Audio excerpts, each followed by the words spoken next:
Parce que je suis pas mieux placé là comme ça. Bof, on fait ce qu'on peut, hein. Bonjour, bonjour à vous, bonjour à tout le monde. Oui, c'est moi. C'est moi, je suis là. Je suis pas satisfait de l'emplacement du truc de musique. Est-ce que je le mettrais pas en bas?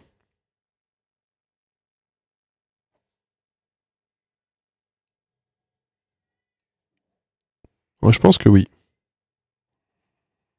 Je sais pas.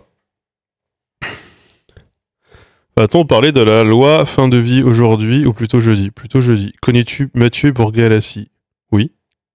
Enfin oui. On s'est parlé 10 minutes. C'est dire si on se connaît bien.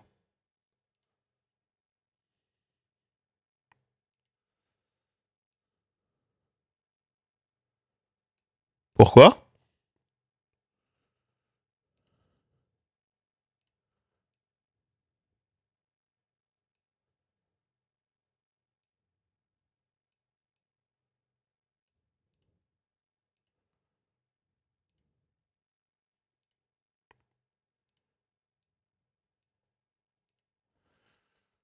Bon, écoutez. C'est un peu... Bon, c'est là.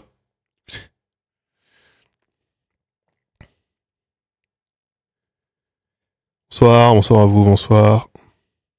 Tu votes au congrès du PS? Et non, je n'ai pas la chance d'être adhérent au Parti Socialiste.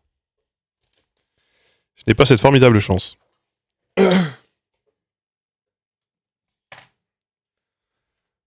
Moi, j'ai rejoint un mouvement où on dit c'est super de voter, mais pas entre nous. Que dans les élections nationales où on perd systématiquement. Voilà. L'eau énergie. Attends, ouais, attends 2 secondes. Ça fait 2 minutes qu'on est là. Ça critique déjà? Oui, j'ai entendu parler de la loi pour mourir. On en parlera jeudi. Oui. On n'est pas du tout là pour parler de ça aujourd'hui. Mais oui. Oui, il y a plein de gens de gauche qui sont contre. Oui. On en parlera jeudi. Promis. Bah, en même temps, c'est un peu hostile. Ça fait même pas 2 minutes qu'on est là et il y a déjà un jugement de valeur. Au bout d'un moment, peut-être se questionner, non?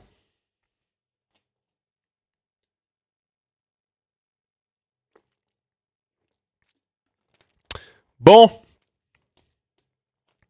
Moi, je voulais revenir sur Culture Fest. C'est ça qui m'intéressait.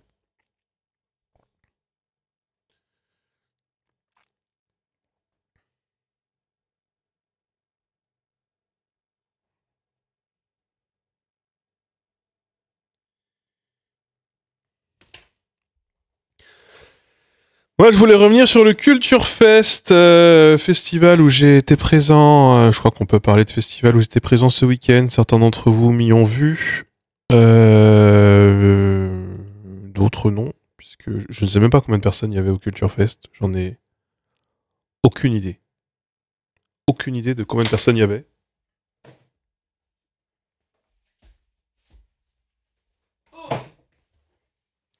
C'était donc un événement à Pantin.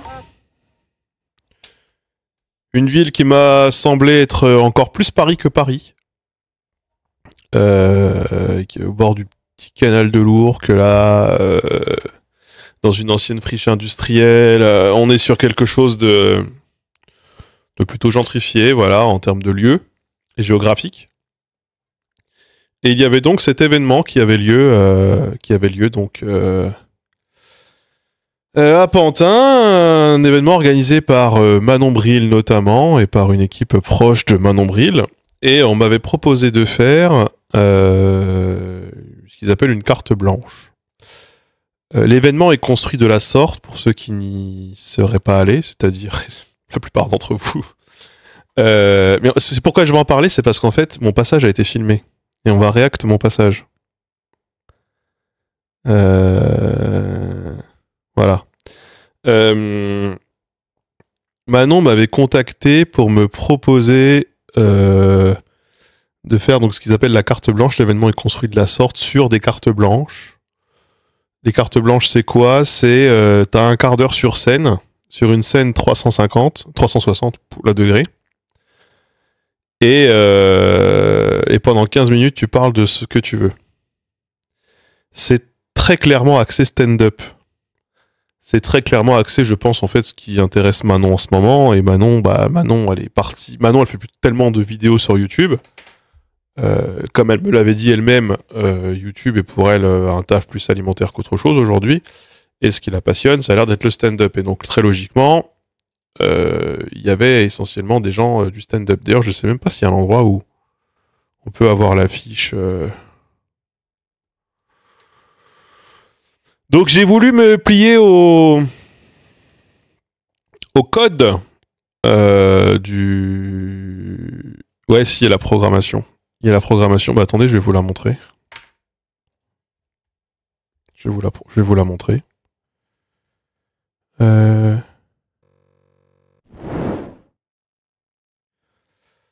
Ça, c'était la programmation. Donc, Manon, qui ouvrait, Léa Bello, Selfie Historique, Bolche Geek, Luciole de Feu, Poulet de Feu. Je ne sais pas si ces deux personnes de feu sont liées. Moi, ce qui me trigger, c'est ça, là. En fait, qu'il y a une majuscule là et pas là. Mais bon, ça, j'ai quelques rigidités, hein, comme tout le monde. Rémi Soja, Usul, qui n'est pas venu, du coup. La Folle Histoire, Lola Dubini, Natacha Prudent. Je connais pas ces gens. Hein. Adèle Fugazi, je connais pas, mais ma meuf est fan. René Grezard, Les Impactrices, Flore Benguigui, Scarabette, Noam Cinso, Anna Godefroy, Célia Bouy, ça c'est le samedi. Je ne sais pas qui sont les deux tiers de ces gens. Des podcasts, bien sûr. On est à Paris, donc il faut qu'il y ait du podcast. Un marché d'artistes. Tout des trucs faits main. Bon, voilà. Des projos. Et le dimanche. Et il y avait Linguisticae. Et Linguisticae, ça ouvrait. Ça ouvrait le dimanche. Donc Ethnochronique que je connais pas. Florence Porcel-Louis, je connais pour le coup, j'étais content de la voir. Naïk Bredou, je connais aussi, ça c'est Mediapart. Sinon, je connaissais personne. Personne. J'écoute pas de podcast, donc je connaissais personne non plus. Ultia Modi, ça pour le coup, je voyais très bien. Bolche Geek, ça je voyais très bien. Et pareil, marché d'artistes, blablabla, des dédicaces. Bref. C'était donc ça l'événement. C'était donc ça l'ambiance. Et donc, qui disait code du stand-up disait bah tiens, je vais faire un truc un peu en mode stand-up. Et j'ai jamais fait ça de ma vie. Donc, j'ai décidé d'écrire un truc en rapport avec ce qu'on fait ici en stream. Plutôt que ce qu'on fait sur YouTube sur la chaîne principale. Et comme, on va pas se mentir, c'est très bobo. C'est très très bourgeois de gauche. Le coca coûtait 5,50 €. Voilà, je le prends vraiment comme une violence de classe. Quand le coca coûte 5,50 €. Et j'ai surtout bu de l'eau pétillante au poivre de Sichuan et au CBD. Et il y avait sinon beaucoup de maté. Voilà, on était c'était un événement culturellement marqué. Voilà, culturellement en termes de culture de classe. Donc, je m'y attendais parce que j'avais déjà été l'année dernière. Et je me suis dit, eh ben, je vais parler des bourgeois de gauche. Et là, il y a eu une forme d'incertitude chez moi quand même. Oui, bah voilà, c'était des bières bio sans alcool. C'était couscous vegan. Voilà, bon, vous voyez très bien l'ambiance. 60 balles le week-end. Bon. Après, cela dit, du coup, j'ai parlé avec eux, avec leurs gars, et tout le monde est payé, ça c'est plutôt cool dans l'événement. Mais bon, bref, je savais que ça s'adressait à une certaine sociologie. Une sociologie de laquelle je ne viens pas. Et je voulais en parler. Et j'ai eu donc après l'événement est cool, hein. Il n'y a pas de problème. Hein. L'événement est cool, hein. Ça c'est pas du tout. Attention, hein. Je dis pas le contraire. Et du coup, j'ai dit à Bolchegeek, j'ai vu que Bolchegeek était invité et j'ai envoyé un message et je lui ai dit est-ce que tu crois que je fais un truc sur les bourgeois de gauche parce que j'ai peur que ce soit mal reçu. Il y en a beaucoup. Et Bolchegeek m'a dit les bourgeois de gauche, ils adorent se flageller. Ils adorent qu'on leur rappelle que ce sont des bourgeois de gauche et ils adorent vraiment se faire roast. Et donc, bon, je m'attendais à ce que... est-ce qu'il y a une classe plus populaire? Je crois que son père était prof, donc pas tant. Mais je suis pas sûr de ce que je dis. En tout cas, je savais que ça allait parler féminisme beaucoup, puisque ça fait partie de la ligne. Je savais que ça allait beaucoup parler de genre, d'inclusivité, de handicap, de validisme. Tout ça, je savais. Tout ça, mais est-ce que ça allait parler de lutte des classes? J'en étais moins sûr. Et donc je me suis dit, allez, je vais m'occuper de ce rôle-là. Et donc j'ai écrit un texte de 4 pages. Et j'ai essayé, et je l'ai réécrit. Donc j'en étais pas très content, c'était un peu long. Et je l'ai réécrit 5 jours avant. Et je me suis dit, en fait, je me suis donné ce défi. On va le regarder après et je vais me faire cringer et vous allez me dire ce que vous en pensez. Hein. Donc attention. Et je compte sur vous pour être honnête. S'il vous plaît. Très important. Et je me suis dit, en fait, 15 minutes avec les interactions, si le public réagit ou quoi, il faut que en fait je coupe et que je sois un peu plus synthétique. Et en même temps, il me paraissait important d'aller sur scène, parce que pour moi c'est comme ça que je le concevais, d'y aller sur scène sans texte. La plupart des gens, en fait, et je pensais pas que ce serait le cas. La plupart des gens sont montés sur scène avec un téléphone ou avec une feuille de papier pour pouvoir lire. Et moi, je voulais le faire de mémoire. Et du coup, je voulais faire un truc qui n'est pas du tout dans ce que je fais d'habitude. C'est-à-dire essayer d'avoir un peu des codes de stand-up et pas du tout parler des sujets dont j'ai l'habitude de parler de manière écrite. Bolchegeek, il a fait quoi? C'est un truc en rapport avec leur prochain livre. J'ai entendu les 2 premières minutes et les 2 minutes d'après, puisque entre-temps, il y a la meuf du CNC qui est venue me parler, Cécile de la Coudre, la chef du CNC Talent, et il fallait que je voie des bails avec elle. Il fallait qu'on discute. Donc du coup, moi, je lui ai parlé surtout à elle. Donc du coup, en fait, très honnêtement, moi, j'ai écouté personne. J'ai écouté le passage de personne. Après Manon, j'ai commencé à écouter, mais en fait, j'ai vu le spectacle il y a 3 semaines, et en fait, c'est un morceau du spectacle, donc j'avais déjà vu. Et il se trouve qu'à chaque fois que j'ai voulu aller écouter quelqu'un, j'ai évidemment des gens qui sont venus me parler, qui m'ont reconnu et qui venaient me parler, que ce soit des gens que je connaissais déjà, par ailleurs, ou que ce soit des fans, quoi. Et donc, en fait, j'ai rien pu regarder. Et puis, honnêtement, toute la première journée du samedi, il y a une partie, je me suis éclippé pour aller réviser le texte, quoi. Je l'ai répété 10 fois par jour. À partir de 5 jours avant, je l'ai répété 10 fois par jour. Je voulais que ça rentre. Vraiment, je voulais vraiment que ça rentre.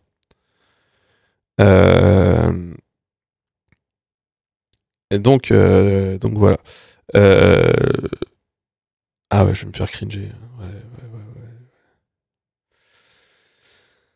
Donc j'ai décidé d'écrire un truc sur d'où je venais. En fait, au départ, et d'ailleurs j'ai tout réécrit parce qu'au départ, j'ai dit, je voulais insister sur, moi je suis quelqu'un. En fait, j'ai un running gag avec des potes où je dis, moi je suis quelqu'un d'absolument normal. Je suis la normalité incarnée un peu pour jouer la posture du gars qui est dans le déni et qui en fait n'est pas comme tout le monde. Parce que bon, le psychologue que j'ai été voir une fois pour l'instant a été assez clair. Je ne suis pas câblé comme tout le monde.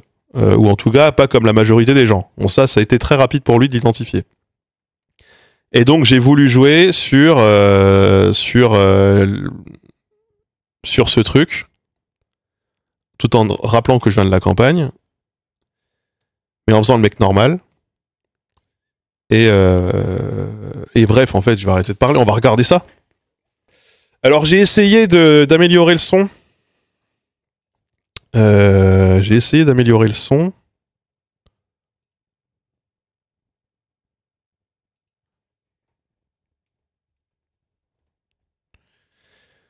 Mais je sais pas si ça va marcher bien.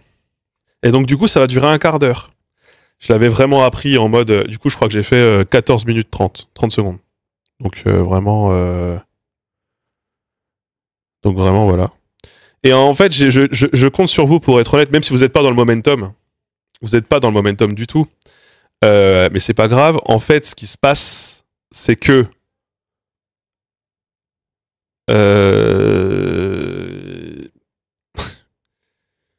En fait, il y a des personnes qui sont venues me dire que c'était bien. Mais ces gens-là, ils m'aiment. Puis-je seulement compter sur eux? C'est pas dit. Alors, je vais essayer de vous accompagner parce que le son va être dégueulasse.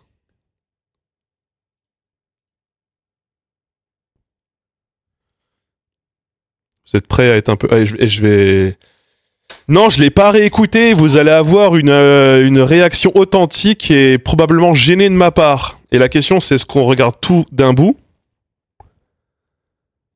Et après, je vous fais le commentaire, machin. Ou est-ce que je fais des pauses pour commenter régulièrement ce que j'ai fait? Parce qu'il y a des moments où j'ai skippé des parties du texte. Il y a des moments où j'ai rajouté des interactions, notamment à un moment.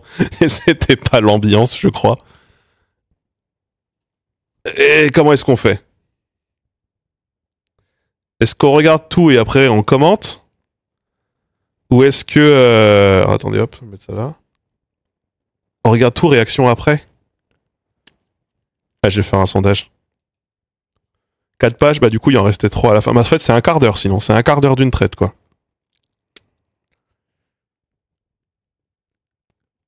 C'est un quart d'heure d'une traite.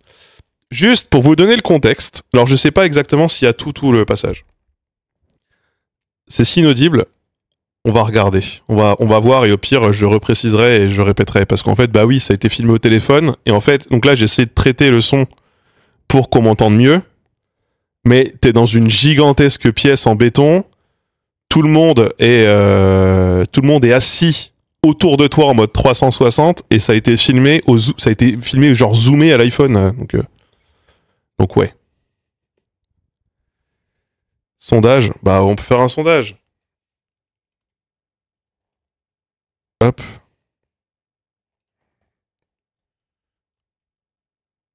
Tout d'un coup. Ça va être dur, hein. Je trouve. React. React petit à petit.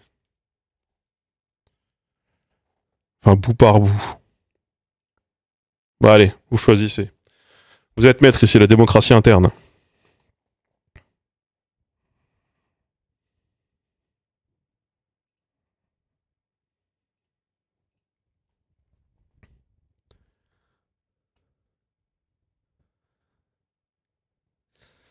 Juste pour vous donner un peu d'éléments de contexte.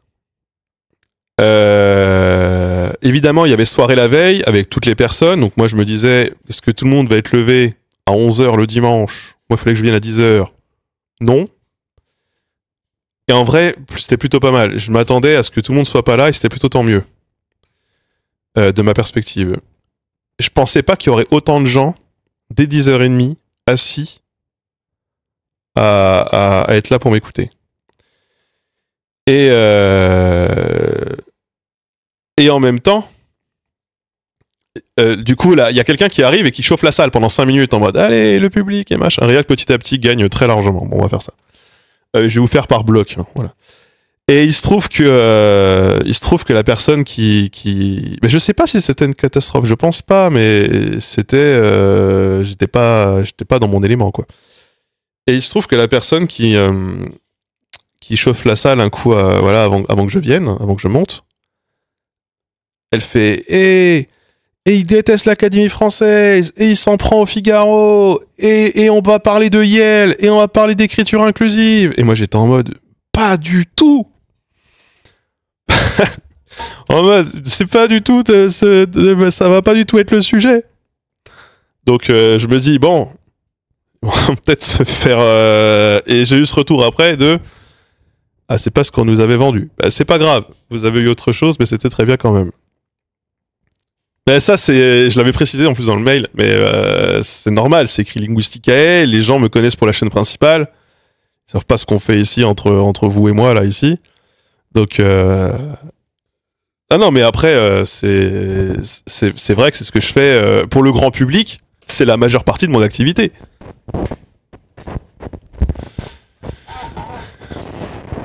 Donc, putain, je transpire, hein. Je transpire de ouf, hein. Déjà, est-ce que le son va être audible? Ça va être une question, ça. Alors, on va être plus fort.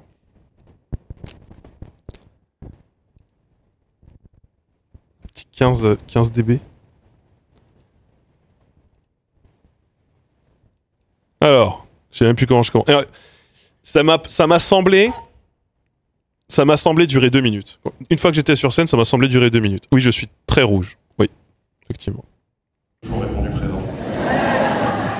J'espère que vous ne serez pas trop déçus d'ici un quart d'heure. Alors là, vous n'avez pas la phrase de début. Donc là, juste parce que du coup, ça commence à enregistrer à ce moment-là. Donc je vous dis juste la phrase de début. Je dis... ah bah, je dis un truc, je sais plus exactement quoi, mais genre...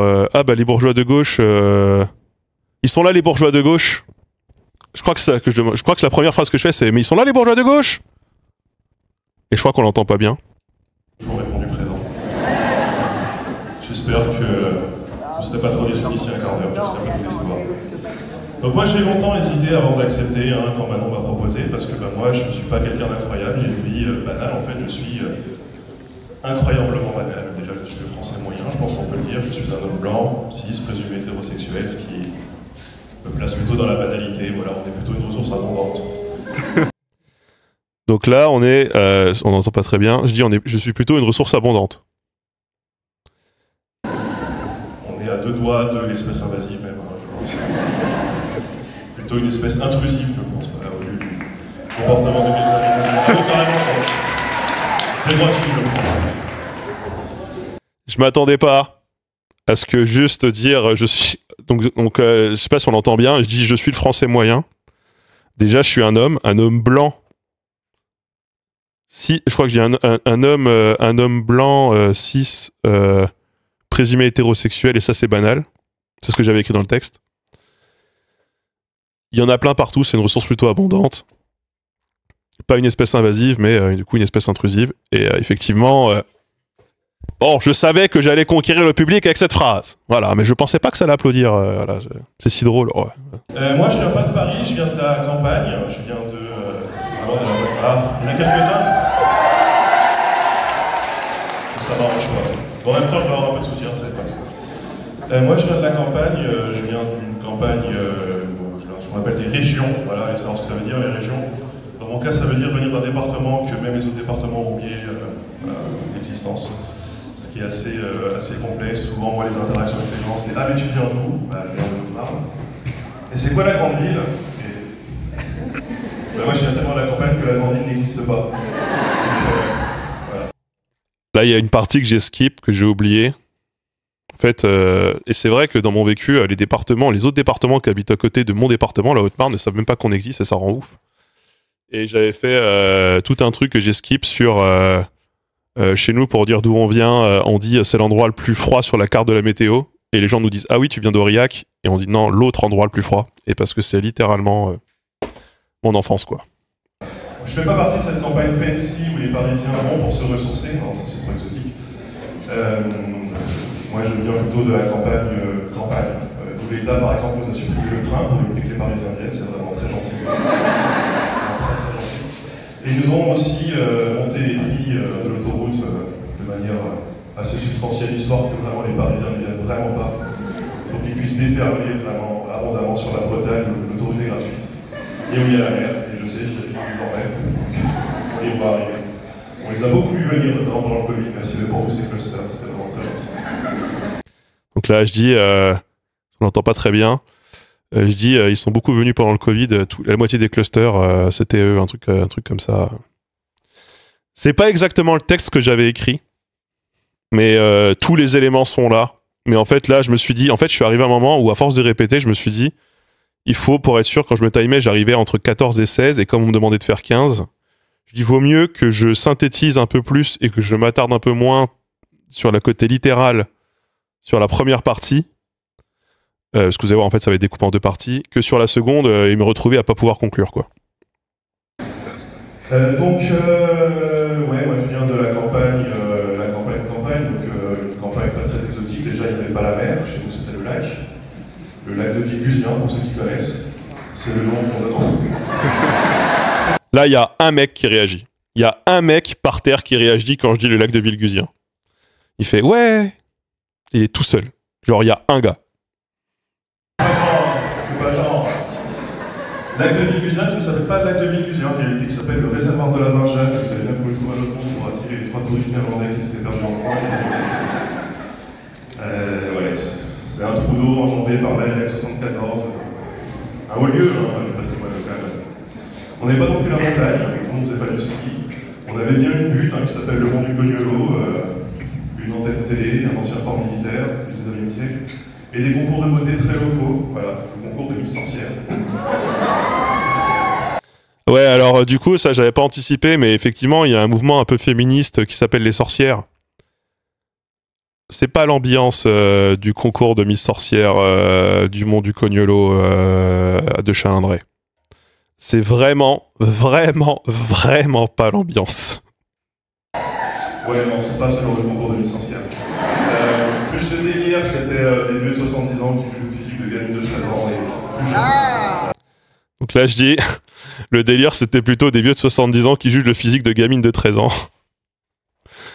Ce qui a l'air de choquer, mais c'est la France. Excusez-moi. Oh, c'est la France. Ah bah. Tout le monde a connu ça. Niveau ressources, du gibier, du bois, du colza, du retraité qui vote Marine Le Pen beaucoup, du commerçant qui vote Marine Le Pen aussi, de l'ouvrier qui vote Marine Le Pen, du chômeur qui vote Marine Le Pen, immigration zéro, d'où le vote Marine Le Pen, et immigration, tous ceux qui ne votent pas Marine Le Pen, d'où le vote Marine Le Pen. Aussi, ça, je l'ai rajouté la veille. C'était pas du tout prévu dans le script, mais je l'ai rajouté la veille. Je me suis dit que ça permettait de bien caractériser le territoire. Je sais pas si on entend vraiment bien, mais bon. Tu te donnes des marqueurs moteurs pour retenir le timing. J'ai fait tout, en fait, j'ai tout noté par mots-clés et tout est par paragraphe de mots-clés thématiques. Et du coup, bah, j'essaye d'avoir le thématique en fonction de. On comprend pas tout. Je vous le refais du coup. Je vous le refais. En gros, là, je dis ressources, il y a quoi? Du bois, du gibier. Je crois que je dis du colza. Du retraité qui vote Marine Le Pen, du commerçant qui vote Marine Le Pen, de l'ouvrier qui vote Marine Le Pen, du chômeur qui vote Marine Le Pen. Après, je dis immigration zéro, d'où le vote Marine Le Pen, et émigration, tous ceux qui votent pas Marine Le Pen, d'où le vote Marine Le Pen. C'est ce que je dis à la fin.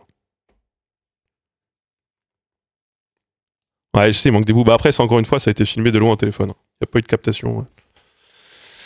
Ça, je l'ai rajouté un peu la veille, parce que ça m'est venu, je trouvais que ça rendait bien. Voilà. À la base, dans le texte que j'avais écrit, j'avais juste mis immigration zéro, émigration, tous ceux qu'on pu, j'en fais partie. C'était ça que j'avais écrit à la base, dans le texte. Je me demande si c'est un manque d'articulation, une diction trop rapide, ou si dans la salle on t'entendait bien. C'est la vidéo qui distord. Il y a de la distorsion, clairement. En fait, encore une fois, il y a beaucoup d'écho. C'est filmé au téléphone et c'est filmé de loin. Là, c'est zoomé. Là, c'est vraiment zoomé. Parce qu'en fait, là, les deux personnes qui captent, la personne qui capte, qui est un ami, elle est debout au fond, en fait. En fait, elle est dans la position que vous voyez en face. Ce serait que, genre, elle est là, tu vois. Elle est pas dans la partie assise du public. C'est pour ça.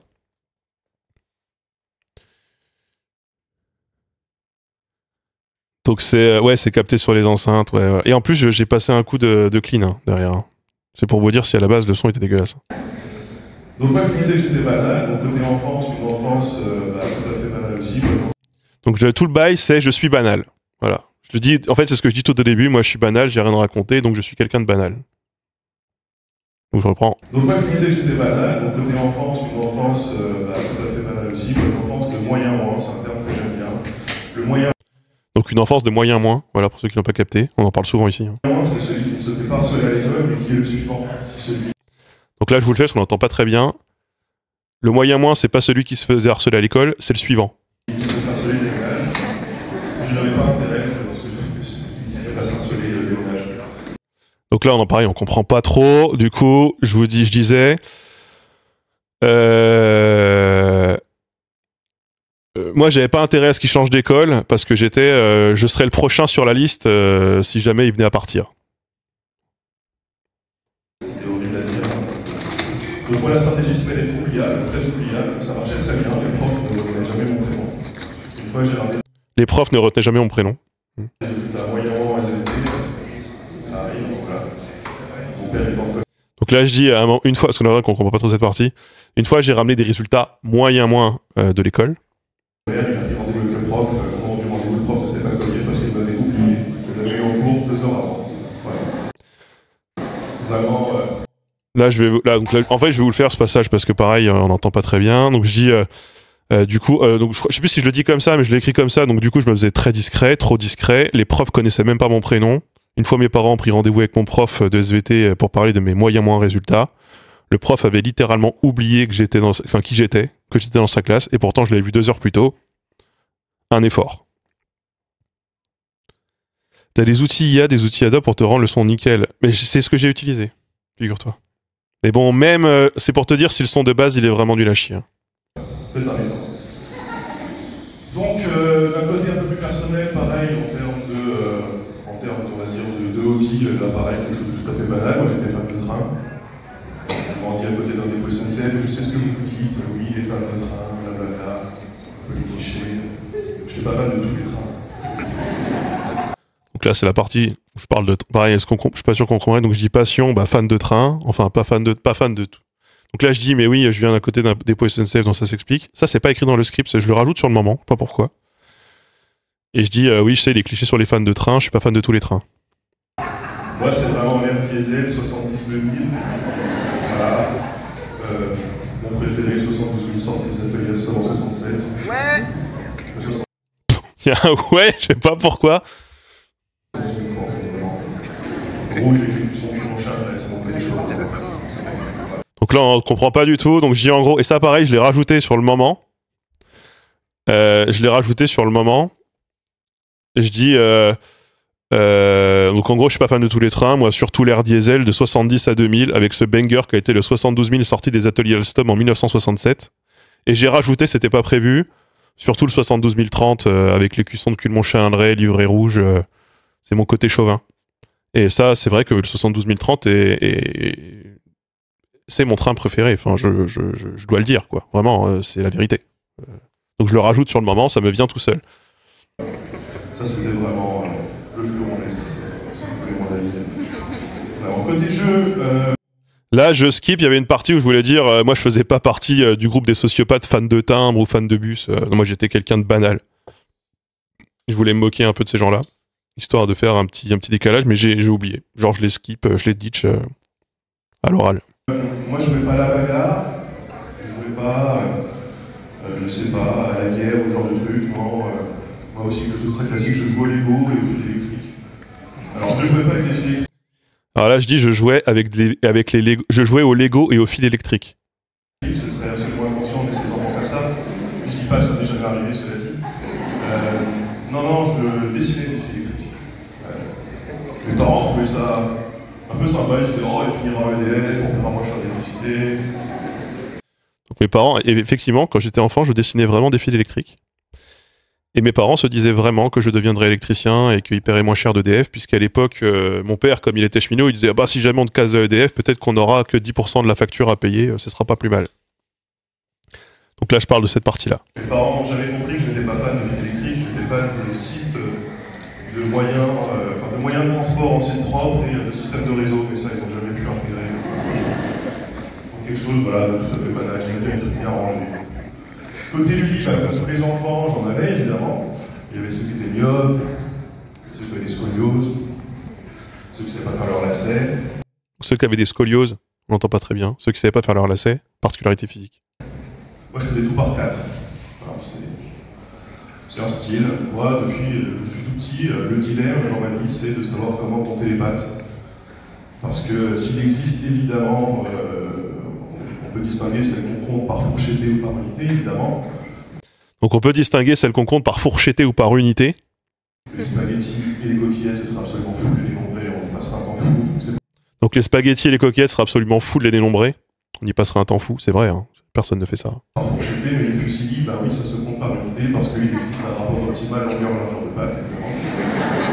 Mais en même Pourquoi ça fait rire les gens, ça? Je savais que ça allait un peu faire sourire les gens, mais cette partie-là, on m'en a beaucoup parlé du fait que j'explique que je faisais. J'en ai déjà parlé ici en stream, du fait que je fais tout par 4. Mais c'est vrai que les fusilis, ça se compte par unité. C'est normal. Et certaines pâtes, c'est difficile, ouais, c'est sûr. temps, certaines pâtes, quand on pense pas chez soi, sont un peu déroutantes. On confronte à des dilemmes, à des questions que tous les enfants se posent. Donc là, je comprends même pas trop ce que je dis, et c'est pas les choses que j'ai écrites, c'est les choses que je dis sur le moment, mais je crois que je dis un bail du genre. C'est des questions comme tous les enfants se les posent, quoi. Enfin, y a rien à expliquer, quoi. Genre, bon. Enfin, j'ai pas besoin de vous l'apprendre, je n'ai pas besoin de vous l'expliquer, quoi. Genre, vous voyez très bien de quoi je parle. Alors qu'évidemment, il y a plein de gens qui comptent pas. Ça, bon, ça, je l'ai appris à mes dépens. Côté scolaire, j'en ai parlé tout à l'heure, moyen, moins, surtout moins, notamment en langue étrangère, et surtout moins en français. Probablement pour ça que j'ai inventé des langues de ma chambre et que j'ai étudié la linguistique, je sais pas pourquoi. Ça ne m'a absolument pas aidé à l'époque. Faut savoir.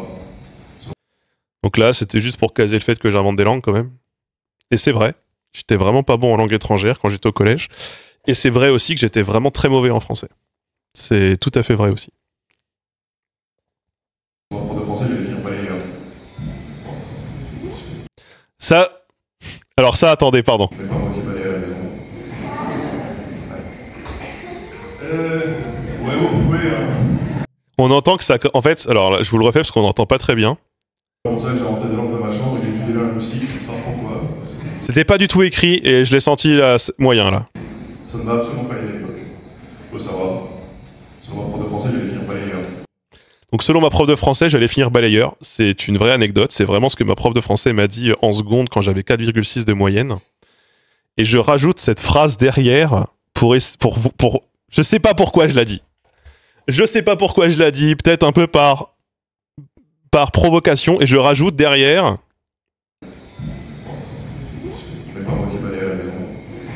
C'est même pas moi qui balaye à la maison.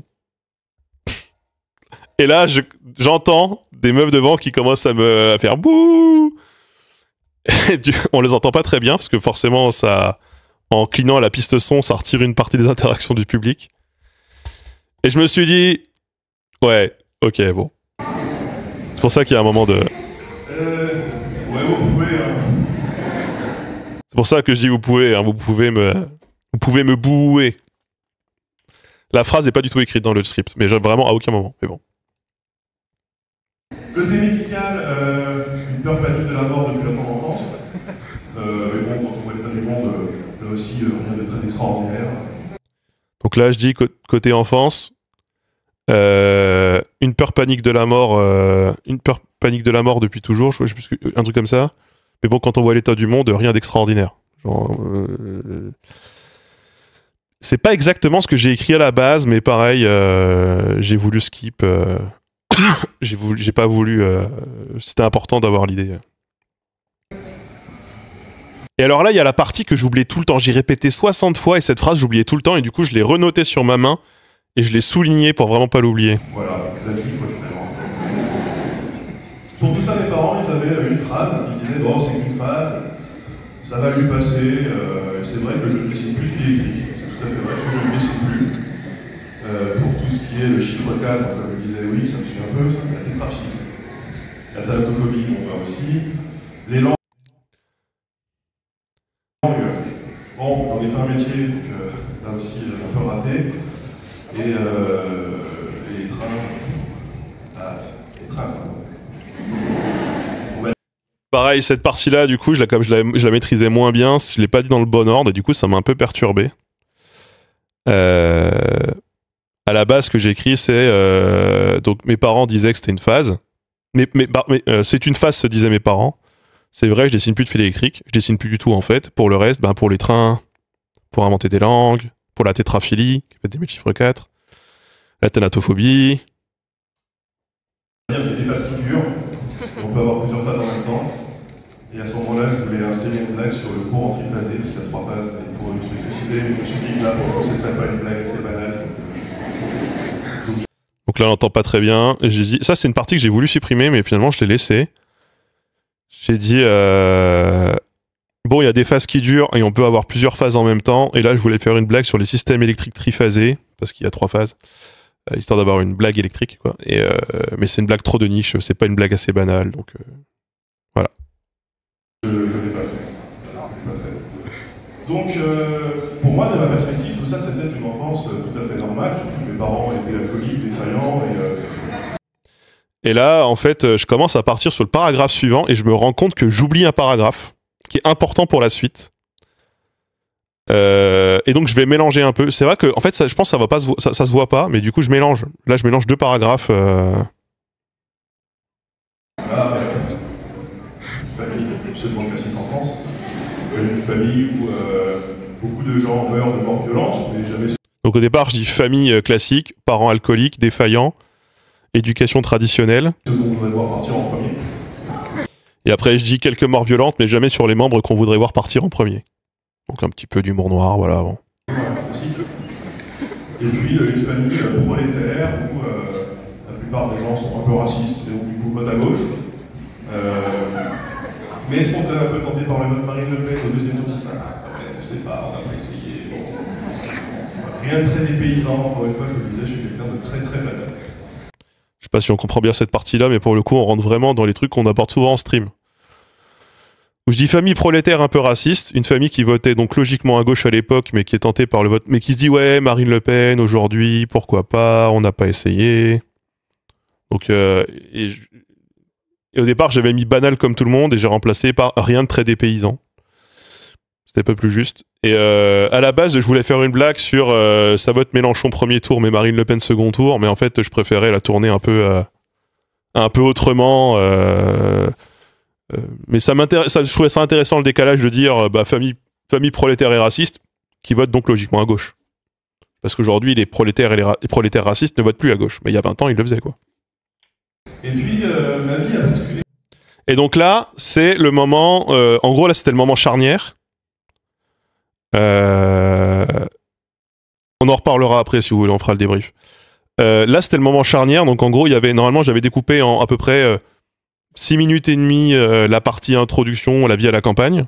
En gros, pour l'idée de... En fait, pour moi, tout était normal.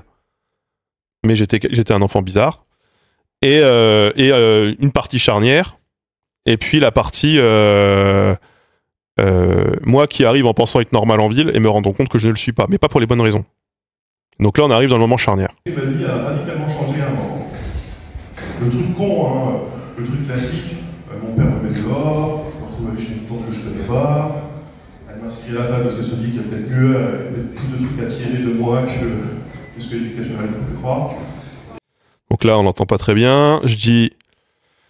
Et donc là, je reviens sur le paragraphe que j'ai loupé. Donc je dis scénario classique, ton père te met dehors, tu te retrouves à vivre chez une tante que tu connais pas, elle t'inscrit à la fac. Et là, je rajoute, qui n'est pas écrit, parce qu'elle pense qu'il y a plus à tirer de toi que ce que l'éducation nationale en pense. Voilà. Parce que c'est toujours bien de taper un peu sur les profs, il y en avait plein. En fait, faut savoir que la veille, le samedi, je demandais à tout le monde, je disais, tiens, ils faisaient quoi tes parents comme métier? Et la moitié m'ont dit prof. Alors du coup, j'étais en mode, ah ouais. Et puis, mes parents refusent de payer mes études, donc je galère, je travaille à côté. Tout ça pour avoir la chance d'écouter de vieilles personnes parler dans une pièce amiantée en allemand. Et là, je dois avouer, c'est un peu le choc culturel. Alors, pas le choc culturel pour les vieilles personnes qui parlent dans une pièce amiantée, comme ça, c'est j'ai connu au lycée, donc ça allait. Le choc culturel, c'est plutôt la ville. J'arrive en ville et là, il y a des gens. Donc là, pareil, je sais pas si on comprend très bien. À la base, ce que j'écris, c'est donc du coup, voilà, elle t'inscrit à la fac, tes parents veulent pas payer, donc tu travailles et tu galères à côté, tout ça pour avoir la chance d'écouter de vieilles personnes dans une pièce amiantée parler en allemand. À la base, j'avais même mis parler féminisme en allemand, parce qu'en fait, j'ai une prof qui parlait beaucoup de féministes et qui était vraiment une très vieille personne. Et je dis, et là, c'est le choc, le gros choc culturel, pas pour les cours à la fac, ça allait. Et là, j'ai rajouté, ce que j'avais pas écrit, mais j'ai rajouté les vieilles personnes en allemand, j'avais connu au lycée. Les vieilles personnes dans les pièces amiantées, j'avais connu au lycée. Et là, je vais reprendre là. Ça allait. Le choc culturel, c'est plutôt la ville. J'arrive en ville et là, il y a des gens. Il faut leur parler. Il faut parler au chauffeur de bus pour acheter un ticket. Il Il faut parler à la caissière quand on fait des courses, il faut parler à... Il y a des gens qui rencontrent du bruit. Il y a beaucoup de bruit. Alors pas des bruits normaux, genre pas la chouette, pas les coups de fusil, pas les avions de chasse. Non, genre... Bah, visiblement, ça fait rire mon pote. Donc je dis, donc là, pareil, on n'entend pas très bien. Je m'éloigne un peu du texte à ce moment-là, d'ailleurs. Je dis, donc là, donc les chocs culturels, blablabla.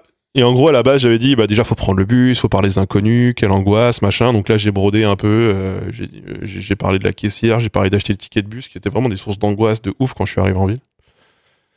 Parce qu'il y avait des gens, pour de vrai. Et je dis, mais il y a du bruit, mais pas des bruits normaux, genre, et là je rajoute, ce n'est pas écrit, la chouette, des bruits de chouette, parce que c'est vrai que moi j'entends des bruits de chouette en ce moment, depuis ma maison. Des coups de fusil ou des avions de chasse. Là, c'est ce que je dis, je crois qu'on l'entend pas très bien. La chouette, pas les coups de fusil, pas les avions de chasse.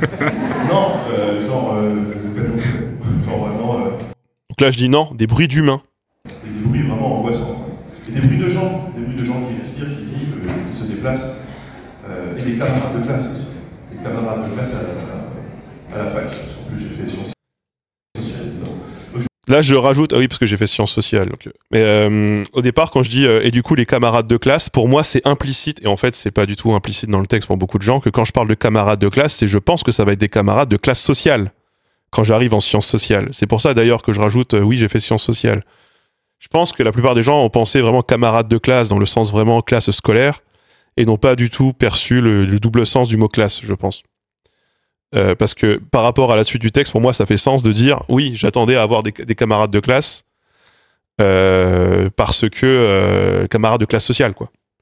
Et ça, en parlant avec des gens ensuite, je me suis rendu compte que ça n'a pas du tout été compris comme ça. Donc j'aurais peut-être dû insister, peut-être dû remettre vraiment un truc ou une phrase là-dessus.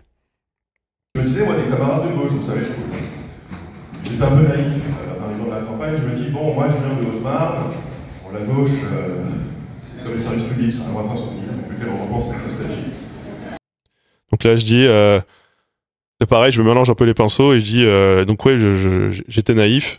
Je me dis en gros cool des gens de gauche, mais j'étais naïf. Parce que chez moi en Haute-Marne, la gauche, c'est comme les services publics, c'est un lointain souvenir qui rend nostalgique. Voilà, les gens sont croyants, mais ils sont plus pratiquants, hélas. Alors qu'en ville, les gens sont encore pratiquants. Bon, ils ont différentes chapelles, ils ont différents prophètes. Il y a quelques guerres de religion, je dis pas. Mais des débats théologiques, et ça va être super intéressant.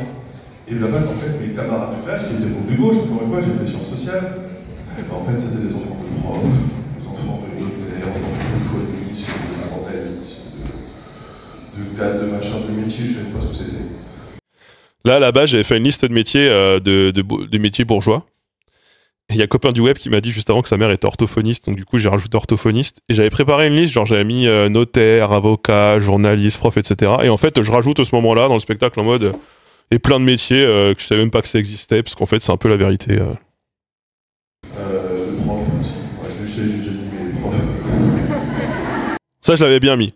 Prof, le dire 2 fois, une fois au début, une fois à la fin, en disant ouais, prof, putain, les enfants de prof, j'ai vraiment un problème avec les enfants de prof. Et là, je crois que j'oublie une phrase. Je sais qu'il y en a ici, il y en a plein. J'ai posé la question hier à plusieurs personnes. Ah bah allez-y, vous êtes prof. Les enfants de prof. C'est pas normal d'être autant. Donc là, je rajoute ça, c'est vrai que c'est pas normal qu'il y ait autant d'enfants de prof dans une salle, c'est pas normal. Et là, ça a été une galère. Ça a été une galère, parce que moi... Donc là, j'oublie quelque chose. Pour eux, j'étais pas banal. Voilà, là, j'oublie une phrase qui me paraissait essentielle, mais que j'ai oubliée du coup. Je disais, mais ça, pour moi, ça, c'est des enfants qui existaient même pas où j'ai grandi. Et j'oublie cette phrase. Hélas. Bon. Mais pour moi, c'était eux qui n'étaient pas banal. Vraiment, ça a commencé à être un peu complexe. Et là, je rajoute une phrase qui est censée arriver beaucoup plus loin. Et je dis... Et je dis du coup, ouais... en fait, je dis c'est une phrase qui normalement arrive beaucoup plus tard. Donc je dis... je sais plus ce que je dis exactement, je crois qu'on peut pas très bien, mais en gros l'idée c'est moi je suis banal, mais moi pour eux ils ne sont pas banals, sauf que pour eux c'est moi qui est pas banal. Et là il y a quiproquo quoi. Déjà il y avait des choses que je ne comprenais pas, ils étaient tous puceaux et tous 19 ans. Moi j'avais baisé à 13 ans derrière un tas de bois, c'est-à-dire qu'il y a plus longtemps. Je me disais, bon là on en est encore là. Ça. Ok, parce que croyez-moi pas, les bourgeois de gauche des villes ne baissent pas derrière le rayon littérature du monde à la médiathèque. Donc comprend pas très bien non plus, je trouve. Et du coup, je suis un peu emmêlé parce que j'ai loupé un peu une partie là. J'ai loupé une partie, je me suis un peu mélangé. Donc je dis... pour moi, il y avait des trucs que j'arrivais pas à comprendre. Ils étaient tous puceaux à 18 ou 19 ans. Moi, j'avais Ken à 13 ans derrière un tas de bois. Banal chez moi, parcours classique, mais en ville, chez les bourgeois de gauche. Croyez-moi pas, ça Ken pas à 13 ans derrière le rayon littérature du monde à la médiathèque. C'est ce que je dis. C'est ce que je suis censé dire, en tout cas. Ça, c'est pas un truc vivant. Et puis, ils avaient jamais vraiment travaillé. Moi, mes parents, à 15 ans, ils m'ont envoyé faire la culture de tabac en Suisse, 2,50 € de l'heure, 60 heures semaine. J'ai fait la pharmacie, j'ai fait l'atelier SNCF, j'ai des trains. Eux, ils avaient donné 2-3 heures de soutien scolaire à leur petit frère pour qu'il le brevet, t'en parlais comme le cause. Là, pareil, la rêve, je sais pas si la plupart des gens l'ont. Mais j'ai des potes, ils m'ont dit, nous, on l'aura. Donc je dis, ils avaient jamais vraiment eu de patron. Moi, j'avais bossé au champ, donc là, je rajoute cette partie-là qui n'est pas prévue, de 2,50 € de l'heure, 60 heures semaine en Suisse, etc., champ de tabac. En pharmacie, en atelier SNCF, je rajoute, oui, parce que j'aime les trains, ça, parce que c'est pas prévu à la base dans le texte. Et eux, ils avaient donné 2-3 cours à un petit frère pour l'aider à avoir le brevet. J'oublie cette phrase, une demi-ligne sur le CV, ou alors un CV qui tient sur un post-it. J'avais ce que j'ai oublié. Et je dis, et ça t'en parle comme le kolkhoz, et pareil, le kolkhoz... moi, j'entends très mal, peut-être mes enceintes aussi. Hein. Donc ces gens-là, ils avaient connu les trams, ils avaient connu les bus, ils avaient pris l'avion pour aller en vacances. Ils avaient fait tout un truc que je ne comprenais pas. Genre, cette partie-là est un paragraphe beaucoup plus tôt que j'ai oublié. T'as pas fait la BIBAC, toi? Moi, j'ai fait fac allemand. Donc la BIBAC, le bac en allemand. Non, je ne l'ai pas fait. Moi, je suis allé au lycée général et c'était déjà beaucoup. Il y en avait un à 50 km à la ronde, on n'est que 2 de ma classe à y être allé. Moi, normalement, c'était BEP ELEC ou BEP carrosserie. Comme tout le monde. Donc là, je reviens sur le paragraphe, parce que visiblement des gens ne le comprennent pas. J'attends qu'on le finisse. Tout le monde, comme tous les hommes, parce que les femmes, c'était coiffure ou esthéticienne, et sanitaire et sociale, c'était vraiment... Tu sortais un peu plus haut, etc. Ça fait pas trop réagir, alors que pour moi, c'est genre... mais je pense que ces moments-là, ils sont un peu gênés. Donc là, en fait, ce paragraphe-là, normalement, il arrive beaucoup plus tôt, mais je sais pas, je me suis un peu emmêlé. Donc du coup, je le fais à ce moment-là. Et je dis, en gros... en gros, ces enfants-là, ils avaient eu les bibliothèques, ils avaient eu les trams, ils pouvaient aller au centre commercial, ils avaient fait Abibac. Et souvent, on me demande pourquoi moi j'ai pas fait Abibac. On me demandait pourquoi j'ai pas fait Abibac. Donc Abibac, le bac en allemand, parce que Abibac, en fait, ça vient de Abitur, qui est le nom du bac en allemand. Abibac, c'est les filières où tu passais le bac avec beaucoup d'allemand dedans. Je savais même pas que ça existait, moi, quand je suis arrivé à la fac, en fac d'allemand. Et donc j'ai fait le lycée général, il n'y en avait qu'un 50 km à la ronde, et c'est pas assez, il fallait plus, genre, c'est ce que j'ai écrit. Hein. Déjà que j'ai dû me battre contre l'éducationnel pour pas faire le BEP carrosserie ou ELEC. Parce que chez nous, c'est ça, BEP, ELEC ou carrosserie pour les gars, coiffure pour les femmes, coiffure ou esthéticienne pour les femmes, et si tu sors du lot, sanitaire et social. Et donc du coup, je l'ai un peu reformulé autrement, mais bon, on comprend l'idée. L'idée, c'était vraiment de faire comprendre que j'ai vraiment dû me battre vraiment contre l'éducationnel pour juste pouvoir faire le lycée général. Et quand tu arrives en ville, on te dit le lycée général, ça suffit pas. Il y a plusieurs lycées généraux différents et il y a un tri en fait. C'est-à-dire toi, tu penses que tu as eu le sésame et en fait, on te fait comprendre que ça ne suffira pas quoi. Et quand je suis arrivé en ville, c'était ça l'ambiance. C'est qu'à cause de ça, parce que je le dis pas, mais à cause de ça, on m'a refusé notamment, par exemple, le programme d'échange international. Qui avait un programme d'échange international, je pouvais partir en faire une deuxième année en Allemagne. Moi, on m'a dit que j'étais trop à risque parce que j'avais pas fait le bon bac. Je venais d'une filière technique au lycée, et donc il fallait pas prendre le risque de m'envoyer en Allemagne, alors que j'aurais appris beaucoup plus vite et beaucoup plus rapidement l'allemand. Donc, il y avait du tri, et du coup, j'avais été trié quoi. Donc, les banalités se sont finies assez rapidement, hélas. J'étais devenu le mec pas banal. J'étais devenu le mec pas banal, pas parce que je faisais des trucs par 4, parce que j'inventais des langues, ou parce que j'avais une peur panique de la mort, ou parce que je vraiment. Non, j'étais devenu banal parce que je venais de la forêt et surtout parce que je venais du prolétariat. Là, il y a des quiproquos. Là, ça réagit pas trop. Je le dis pas exactement ce que je veux dire, mais l'idée est là quand même. Donc, j'espère que si on vous comprenez. Donc, il y a quiproquo. Donc là, je rajoute le bail de il y a quiproquo. Donc là, l'idée, c'est première soirée, c'est fini. Et là, c'est les 2 dernières minutes où je me fous la gueule des bourgeois.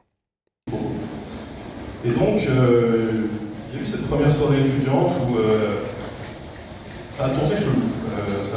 Déjà, donc ça a tourné chelou. Première bière, on discute. Oui, mais tu comprends, faut arrêter de prendre l'avion, c'est super important, vraiment. On a l'impression que tu ne te rends pas compte de l'enjeu, il faut vraiment qu'on limite. Et on est en 2012, grosse pensée de gauche, Greta Thunberg n'est pas encore là. Là, il n'y a pas beaucoup de gens qui rigolent à ce moment. Donc je dis, faut limiter l'avion, c'est important, sauver la planète, tu te rends pas compte. Et je dis, on est en 2012, grosse pensée chez les bourgeois de gauche. Je dis grosse pensée de gauche à l'époque. Je dis pas grosse pensée bourgeoise, mais Greta Thunberg, c'est pas encore un bail, quoi. Vraiment pensée radicale. Hein. Et en fait, non. Non, je ne comprends pas. De quoi tu me parles? Moi, les vacances, c'est 1 heure de route direction du Hollande. On mange même pas au resto, on sort sur le parking, on mange des œufs durs et du poulet froid. Non, j'ai pas particulièrement besoin de me limiter pour prendre l'avion. Je ne l'ai jamais pris. À cette époque-là, je n'ai encore jamais pris l'avion. Donc là, l'idée, c'est... Et j'ai coupé une partie d'ailleurs à ce moment-là. J'ai coupé une partie qui est un peu plus longue. Bah non, moi j'ai jamais été en vacances en avion quand j'étais gamin, on allait à Ligloland. Et là je rajoute 1 heure de route direction Ligloland. On payait même pas le resto, c'était poulet froid et œufs durs sur le parking. Et je crois que ça je le dis à peu près comme ça. Et j'ai retiré une phrase, parce que ça faisait un peu trop long, j'ai retiré... et l'été, si c'était une bonne année, train corail pour tout le monde, direction camping où t'as chopé un coupon réduit via le CE. Et ton père après est en mode oh putain, on a croisé Laurent à 1000 km de chez nous, mais c'est incroyable. Je fais bah ouais, c'est incroyable, vous avez le même CE. Mais pareil, là je trouvais ça, je sais pas, c'était pas dans le tempo. Deuxième verre, ça commence à chambrer un peu. Donc la deuxième verre, ça commence à chambrer un peu. Il paraît que vous allez bientôt voir l'eau courante. Ah, la phrase, on la comprend pas très bien. Je dis ah, il paraît que vous allez bientôt voir l'eau courante. Bah, c'est-à-dire que j'habite à 10 km des centres de la Marne. La Marne se jette dans la Seine, se jette dans la Manche, c'est la moitié nord de la France. J'achète pas des bouteilles de cristalline de Proxy Market, donc de quoi tu parles. Entre toi et moi, l'eau courante, je pense que j'ai un peu plus une idée de ce que c'est. Et puis... Là, je pense que je l'amène mal. À la base, j'avais écrit de quoi tu me parles, la source de la Marne, c'est à 10 km, bien sûr que j'ai l'eau courante, elle court jusqu'à la mer Manche même. Moi, je suis pas comme toi, j'achète pas mes bouteilles de cristalline au Proxy Market. Mais en fait, j'aurais dû dire au Carrefour, déjà. Proxy Market, ça fait trop prolo, je pense. Pour le coup. On n'a pas les bonnes refs, mais c'était un peu l'idée. Bon. Ah, pub, je vous attends.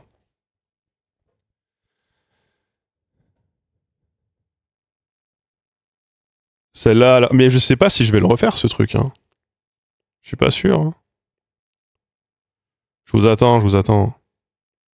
Au Monoprix, ouais.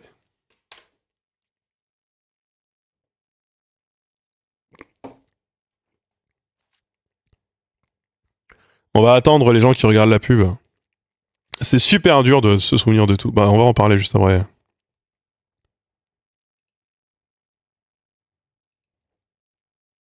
C'est bourgeois le Monoprix? Je sais pas. Pour moi, le Monoprix, c'est un truc de la ville, par contre. Ouais, prévenez quand la pub est finie, s'il vous plaît. Pub finie.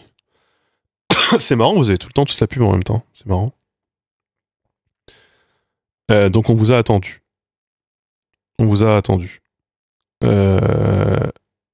Monoprix, c'est Paris. En fait, ça, Monoprix, c'est un magasin qui avait en ville chez moi. C'est un magasin qui avait genre à Dijon.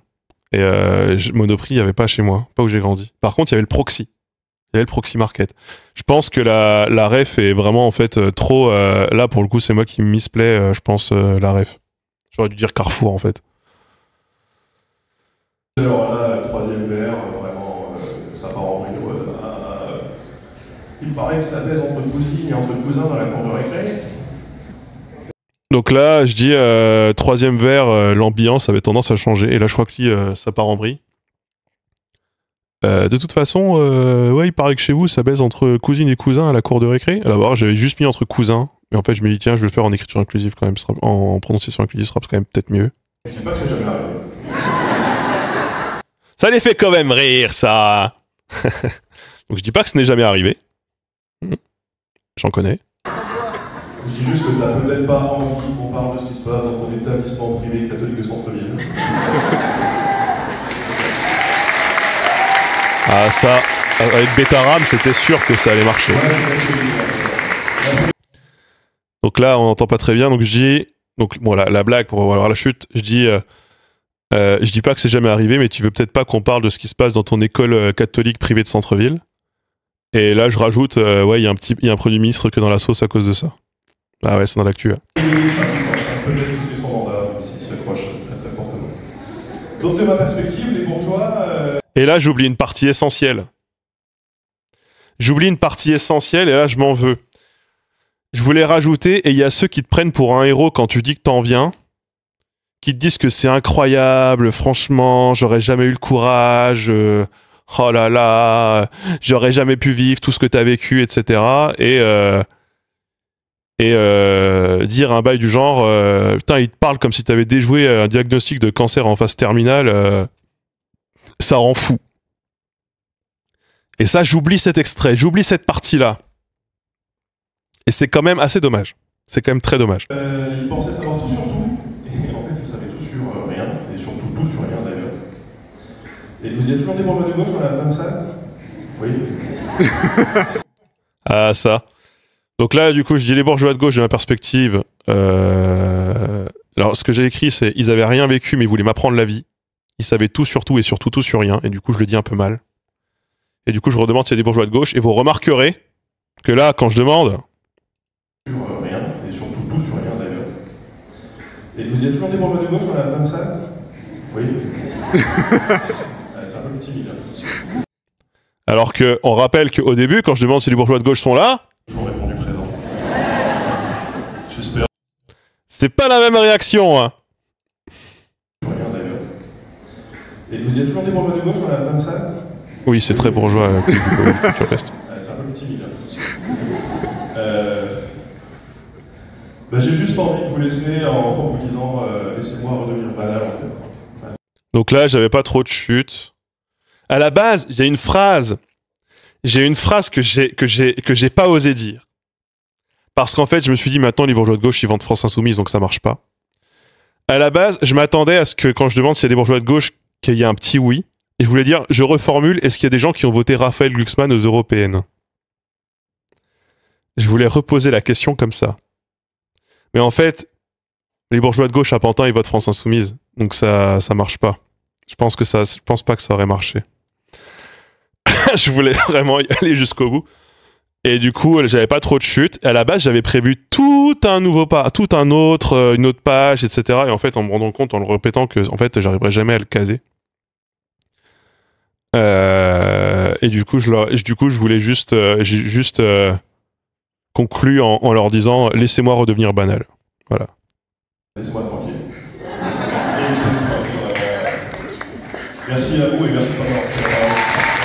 Et j'ai rajouté merci de pas m'avoir coupé la parole parce que ça, je l'avais dans une autre partie plus loin parce que je disais les bourgeois de gauche, ils peuvent pas s'empêcher de te couper la parole.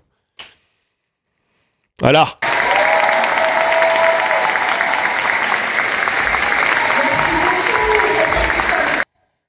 Toujours répondu présent. Bon.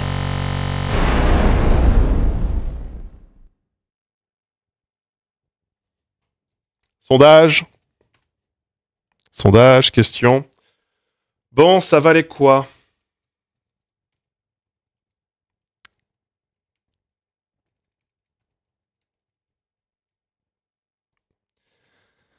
On va faire un sondage. Combien d'étoiles sur 5?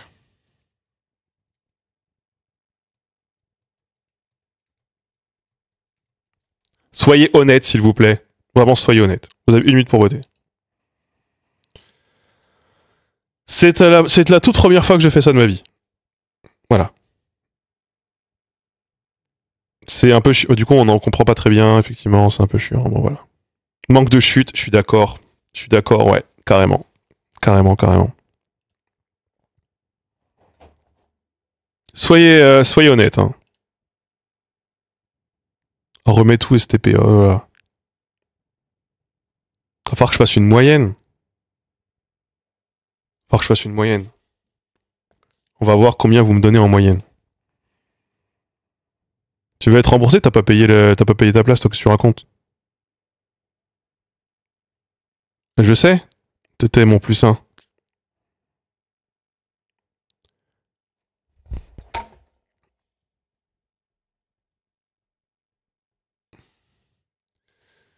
Alors, oui, c'est très proche. Vous êtes 31 à avoir mis 3, vous êtes 29 à avoir mis 4, 10 à avoir mis 2, 1 à avoir mis 1, 1 à avoir mis 5. Faire le calcul, calculatrice, faire une moyenne. 1 plus 20 plus 93 plus 120 moins 416 plus 5 235 divisé par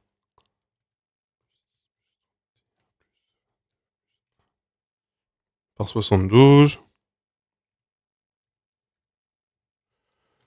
Vous me mettez un 3,2.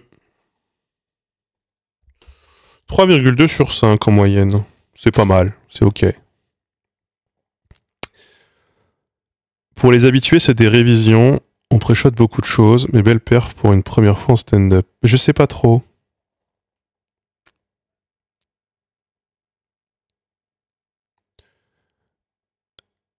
Ça serait un resto, j'irais pas, mais un stand-up, oui. Bah après, c'était pas un resto. Vous mettez 3,2 sur 5, je trouve honnête. Je trouve honnête. En fait, je suis d'accord, ça manquait de rut. Et on remarque que ça manque aussi de réaction, forcément, sur la deuxième partie, où je m'attaque à des bourgeois qui n'ont pas l'impression que je m'attaque à eux. En fait, j'ai l'impression de ça, et j'en ai parlé à quelqu'un qui m'a dit... parce que du coup, on est beaucoup venu me parler de... Ah, mais c'est trop cool, faut trop que tu nous parles de ce truc de tu fais tout par 4. Et il y a plusieurs personnes qui sont venues me parler de ça. Et je trouve ça anecdotique par rapport à comment je l'écris. Genre, ça fait partie des choses qui sont censées faire comprendre que j'ai un enfant pas comme tout le monde dans un monde où je me sentais normal. À peu près, potentiellement, je savais bien que... après, il y a une autre partie que j'avais écrit que j'ai retirée de oui, bon, le psy m'a dit que j'étais pas tout à fait normal, je me rends compte maintenant, mais bon, voilà. J'ai hésité à faire une blague sur le coca, mais si je commence à attaquer les fournisseurs du festival où je suis invité, ça la fout mal.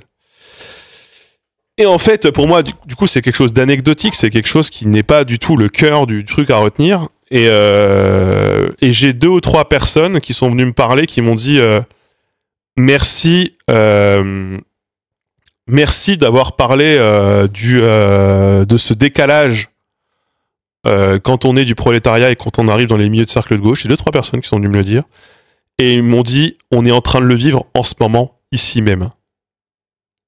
Et là, j'ai fait une blague à quelqu'un que je lui ai dit, bah c'est sûr, le coca à 5,50, il y a un accès PMR, mais l'accès prolétaire, on n'y est pas encore. Et ils m'ont fait remarquer, ils m'ont dit, oui, il n'y a même pas de tarif étudiant. Alors, je sais pas si c'est vrai. Parce que pour le coup, il y a des tarifs inclusivité. Genre, je crois qu'il y a un tarif PMR, il y a un tarif machin. Ils ont de la tarification réduite pour certaines personnes. Et donc, il y a 2-3 personnes qui m'ont dit, qui m'ont fait sentir et qui m'ont dit qu'elles se sentaient pas à leur place dans cet événement-là pour des raisons de violence de classe. Ce qui est pas très étonnant de ma part. Enfin, c'est pas très étonnant que je puisse le comprendre tout à fait. Il n'y a pas de problème. Voilà, les 2 bao 8 €. Quand t'es venu en train et que ça t'a coûté 60 balles et qu'en fait tu te retrouves à faire un week-end à 120 € juste pour pouvoir te nourrir et que tu te nourris pas beaucoup et que voilà, bon bah tu sens et que le marché des artistes c'est que des trucs à 100 balles parce que c'est des que des trucs faits main, etc. Tu sens que tout te renvoie à un monde qui n'est peut-être pas celui duquel tu viens quand tu viens du prolétariat, c'est clair. Bon, peu importe. En tout cas, j'ai 2-3 personnes prolétaires, enfin d'origine prolétaire, qui sont venues me parler et qui sont venues me dire c'est génial. C'est trop bien que tu aies parlé, en me parlant justement de cette dimension qui est pour moi ce que je voulais faire passer comme message de... des fois, quand t'as un prolétaire qui arrive en ville, dans un milieu de gauche en ville, et que tous les gens du milieu de gauche en ville ne sont que des bourgeois qui parlent entre de gauche, tu te sens vraiment comme une anomalie et tu te sens vraiment pas à ta place. Alors que toi, la lutte des classes, tu l'as apprise, et du coup les inégalités, tu les as apprises, inégalités économiques et sociales notamment, un peu à la dure, quoi, on va dire. Plusieurs n'ont pas du tout retenu ce message-là et peut-être ne l'ont pas vu aussi. Et c'est la question que je me pose. Et est-ce que du coup, c'est peut-être été mal amené de ma part. Alors, j'avais une blague parce que du coup, tu dis, je suis globalement un bourgeois de province, et moi-même, quand j'ai débarqué à Paris, ça m'a fait bizarre. Moi, il y a un truc, parce qu'en fait, il y a un truc, du coup, c'est 15 minutes, donc c'est une partie que j'avais rajoutée, et j'expliquais, alors oui, il y a aussi les bourgeois de la campagne qui se font passer pour les prolétaires en ville. J'avais rajouté cette partie-là que du coup que j'ai coupé ensuite parce que c'était trop long. Et je dis, et oui, ils passent pour des blaireaux. Mais ils passent pour des blaireaux auprès de gens qui confondent des biches et des chevreuils. Donc, est-ce qu'on peut vraiment avoir confiance dans leur jugement? Je ne sais pas.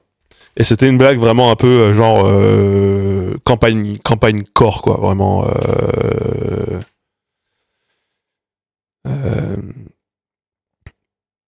Parce que il m'énerve aussi cela.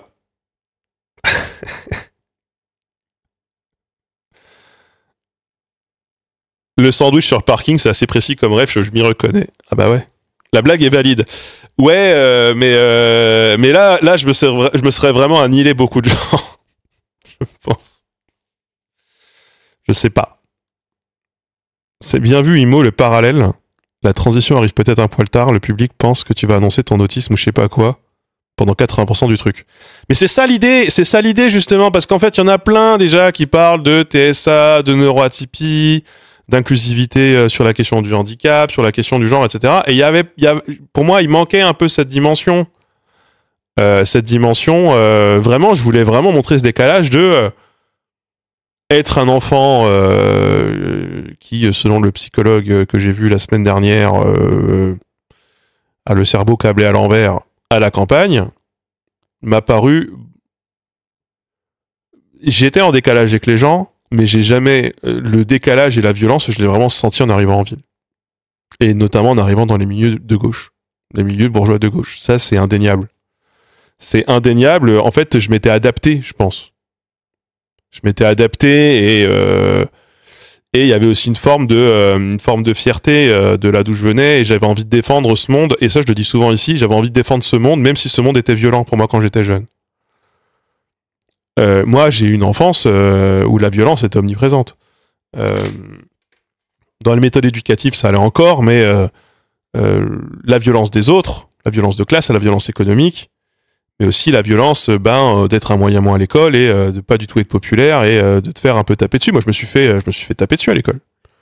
2 fois. Genre, je me suis fait taper dessus par des grands de l'école parce que j'étais pas populaire. Ça m'est arrivé 2 fois de me faire tabasser quand j'étais jeune à l'école, quoi, au collège.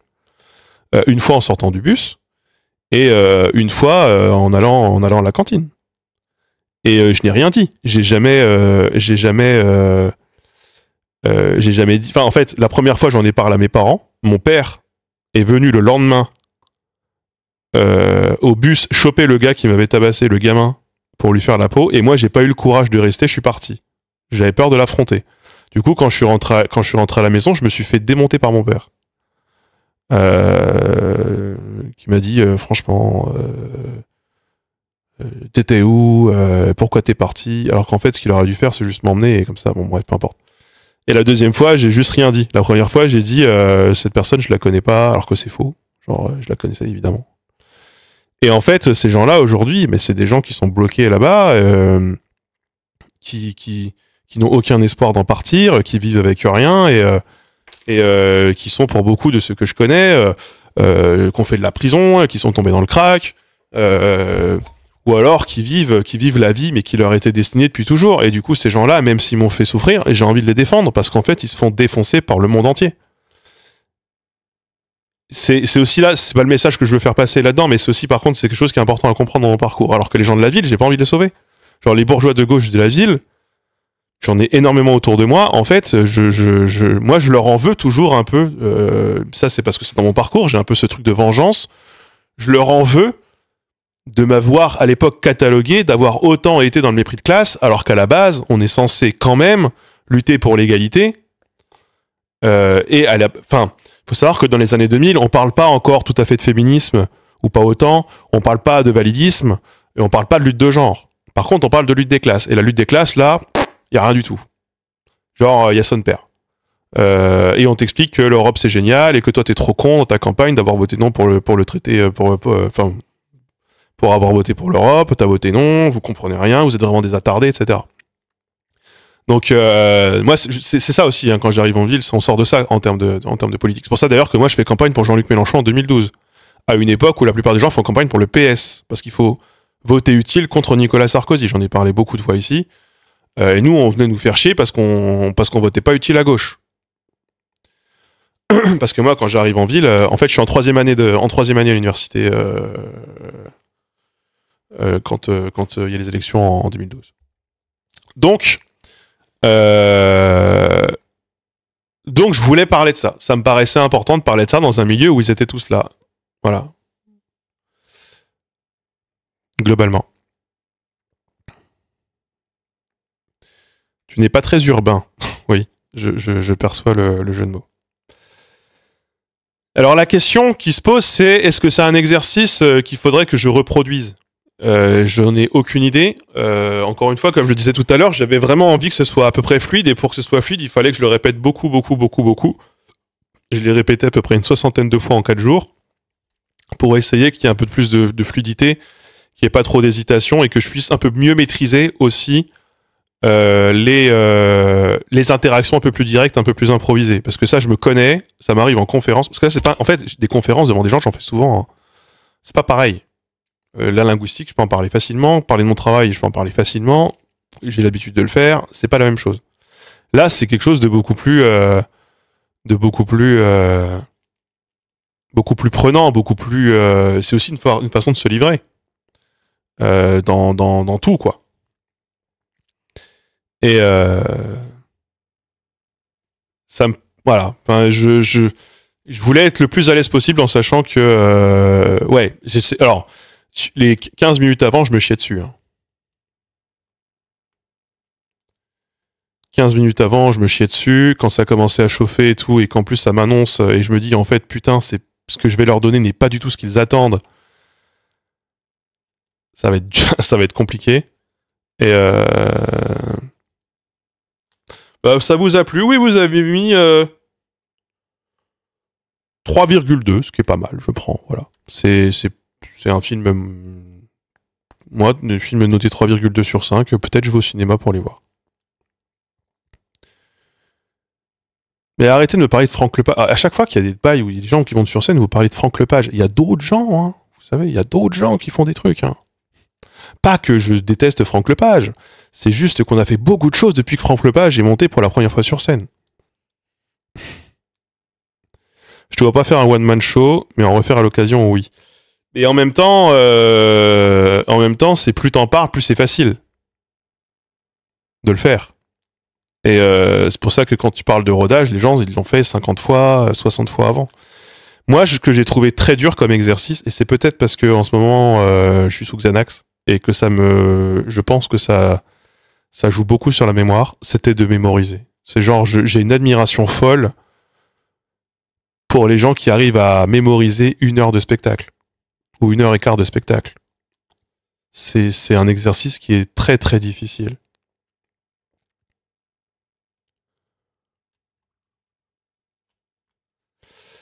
Alors, pareil, c'est un truc, je l'ai pas écrit pour que ce soit drôle.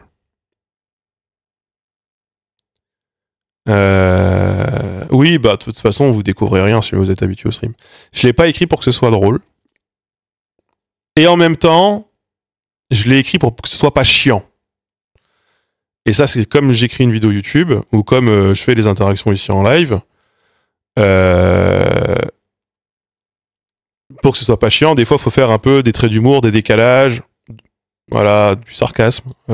Ça marche toujours. Et j'en fais toujours naturellement au quotidien. En fait, c'est les gens qui me connaissent au quotidien, je pense, noteront que j'ai la blague facile. T'es drôle de base, donc c'est normal que ça fasse rire les gens. Ouais. Le benzo connu pour favoriser les amnésies. Mais vous savez que le dimanche, quelqu'un il m'a dit, mais t'as fait quoi hier ? Je n'en avais aucune idée. Et pourtant, c'était le samedi. Hein. Maintenant, je me souviens de ce que j'ai fait samedi. Dimanche, quelqu'un me dit, j'étais en mode, j'ai fait quoi hier?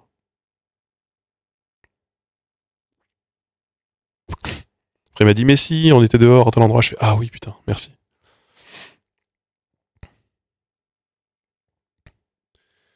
Et avec les notes sur le tel, c'est pas possible. Si, la plupart des gens sont passés, et il y a quelqu'un qui m'a dit, parce que du coup, il m'a vu réviser, il m'a dit, mais tu sais, tu peux monter avec tes fiches sur scène. Hein. Je lui ai dit, ouais, mais je préfère pas. J'avais envie de me prouver aussi à moi-même que je pouvais le faire sans avoir de texte sous les yeux. Et il n'y a pas de prompteur, hein, du coup. Savoir que moi, je tourne tout au prompteur.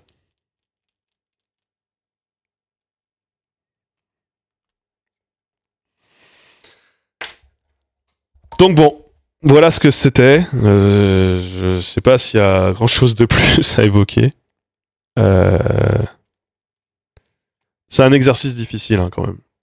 Aussi le fait que ce soit 360, donc t'as des gens tout le temps devant et derrière toi. Donc en fait, vous l'avez vu, je fais des cercles.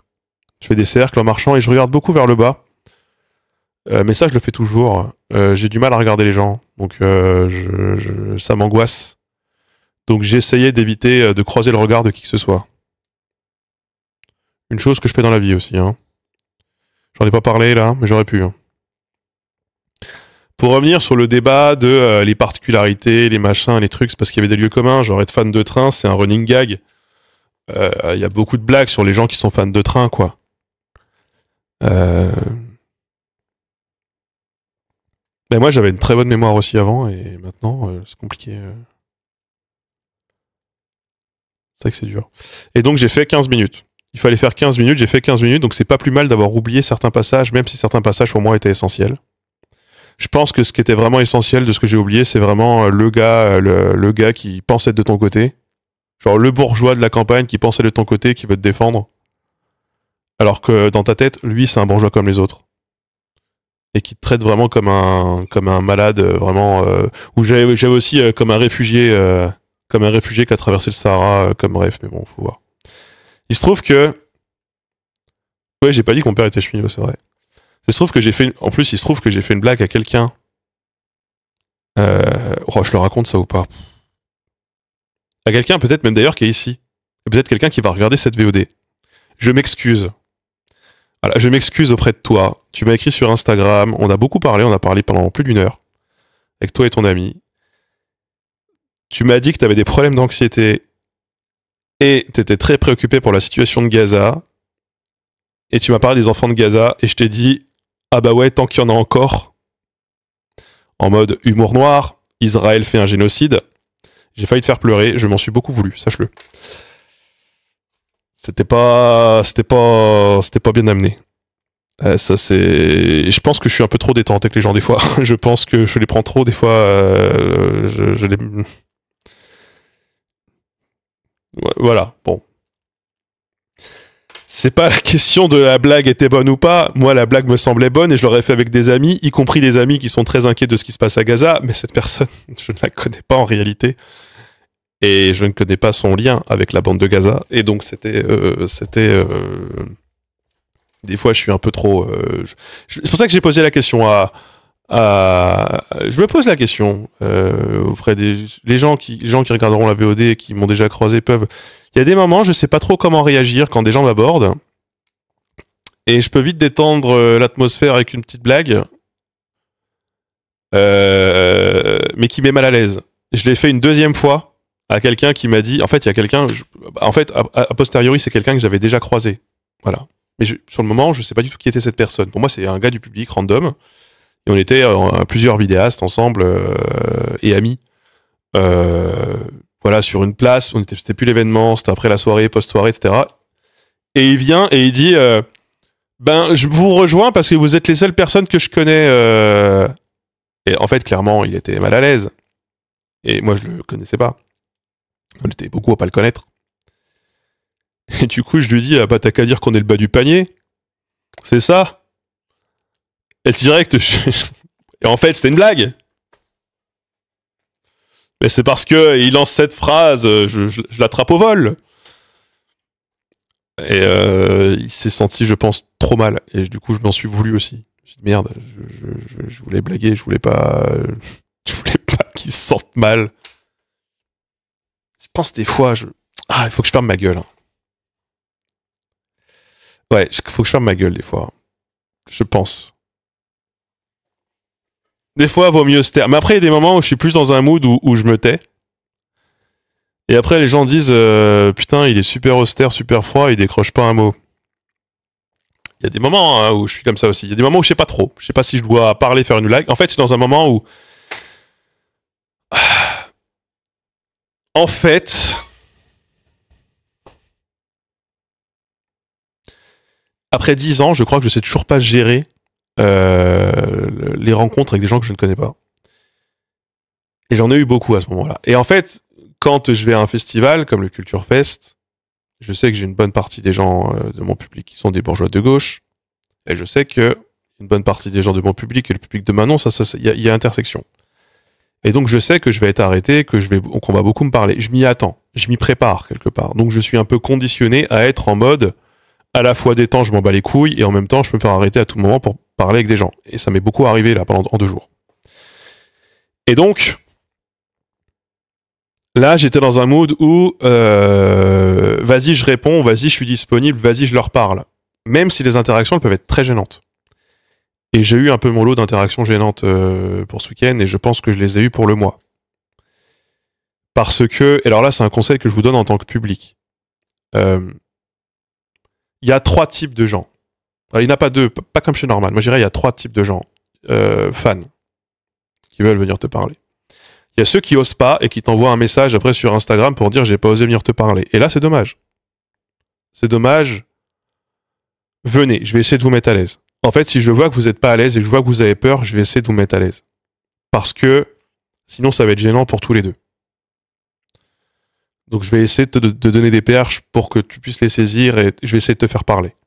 Ça, j'ai compris qu'il faut le faire et c'est normal et j'aimerais qu'on me fasse si jamais j'étais en position un peu gênée. Donc ça, il n'y a pas de problème. Donc, n'hésitez, faut venir. Faut venir me parler. Il y a ceux qui viennent te voir et qui ne savent pas quoi dire. Et souvent, ces gens-là, ils se mettent à côté de toi et ils ne bougent plus parce qu'ils ne savent pas comment t'aborder. Et c'est vrai que c'est difficile. Et il y a ceux qui parlent beaucoup et qui ne savent pas quand s'arrêter. Et il y a un moment où il y a une personne type 2 et une personne type 3 qui étaient au même endroit. Et donc, il y a une personne qui m'a attendu son... Enfin, du coup, j'étais en train de parler avec quelqu'un, il y a une discussion politique et tout, c'était cool, mais ça faisait un petit moment qu'on discutait déjà. Et il y a une personne qui se met sur le côté et qui attend, et qui se rapproche. Et moi, je commence à me rapprocher vers elle, puisque je comprends qu'elle attend que ce soit son tour, que je lui parle. Enfin, qu'elle puisse pouvoir me parler. Mais elle n'osait pas, c'était quelqu'un de très timide, etc. Et en fait, je commence à lui parler, je lui demande, et en fait, elle se trouve qu'elle avait mon tout premier livre. Genre le tout premier, auto-édité. Et elle voulait que je le dédicace. Et donc, du coup, je commence à machin. Et l'autre personne me parlait toujours en même temps. Et donc, c'est toujours un peu compliqué parce que, et je comprends que tout le monde n'a pas la même lecture de ce qui se passe sur le moment, socialement. Et donc, moi, je lui demande son prénom pour pouvoir dédicacer. Et au moment où je dédicace, l'autre continue de me parler. Et je me dis, en fait, moi, je suis empathique de sa position à elle. Et où je me dis, en fait, ça lui nique un peu son moment. Et en plus, elle ose pas. Et l'autre personne, du coup, ne comprend pas que des fois, ça se finit pas comme tu voudrais que ça se finisse, et des fois, t'as pas envie que ça se finisse non plus, j'imagine. Mais il faut aussi savoir faire la place, ou alors inclure la troisième personne dans la discussion, même si tu la connais pas. Parce que sinon, ça peut être très accaparant, en fait. Donc ça, c'est juste moi, c'est un conseil que je vous donne. C'est aussi comprendre le moment. Et moi, j'ai quelqu'un, par exemple, qui, je pense, a compris qu'il avait été très sollicitant. Et qui s'est un peu excusé de ça, d'ailleurs, après. Et c'est la personne à qui j'ai le plus parlé, d'ailleurs. Parce que je lui ai parlé à 3 ou 4 reprises, il est venu me parler. Et j'ai senti qu'il avait pas compris comment faire et que c'était compliqué pour lui de comprendre. Et il n'y a pas de problème. Il n'y a pas de problème, en fait, parce que Enfin, j'attends pas de vous quand vous venez me parler que vous ayez répété avant, Dieu soit le nom. Et il y a des moments où la discussion est plus fluide, il y a des moments où s'il y a personne, mais on peut parler pendant plus de temps. Il y a des moments où si on commence à être dans une discussion un peu privée, un peu endiablée, c'est pas le moment. Et c'est compliqué de savoir et c'est compliqué de comprendre. C'est pas facile. Et dites-vous que dans ces moments-là, moi, forcément, je sais que je suis en position de force. Mais j'ai décidé, je pense, un peu trop de m'en battre les couilles, peut-être aussi. C'est un des enseignements que je retiens de ce week-end. Je m'en bats peut-être un peu trop les couilles de comment je vous parle, des fois, quand vous venez m'aborder. Et des fois, ça peut être très déstabilisant pour vous. Et ça m'étonne pas tellement que j'ai la réputation auprès de beaucoup de gens, et je vous le dis, puisqu'on me l'a déjà dit plusieurs fois, d'être quelqu'un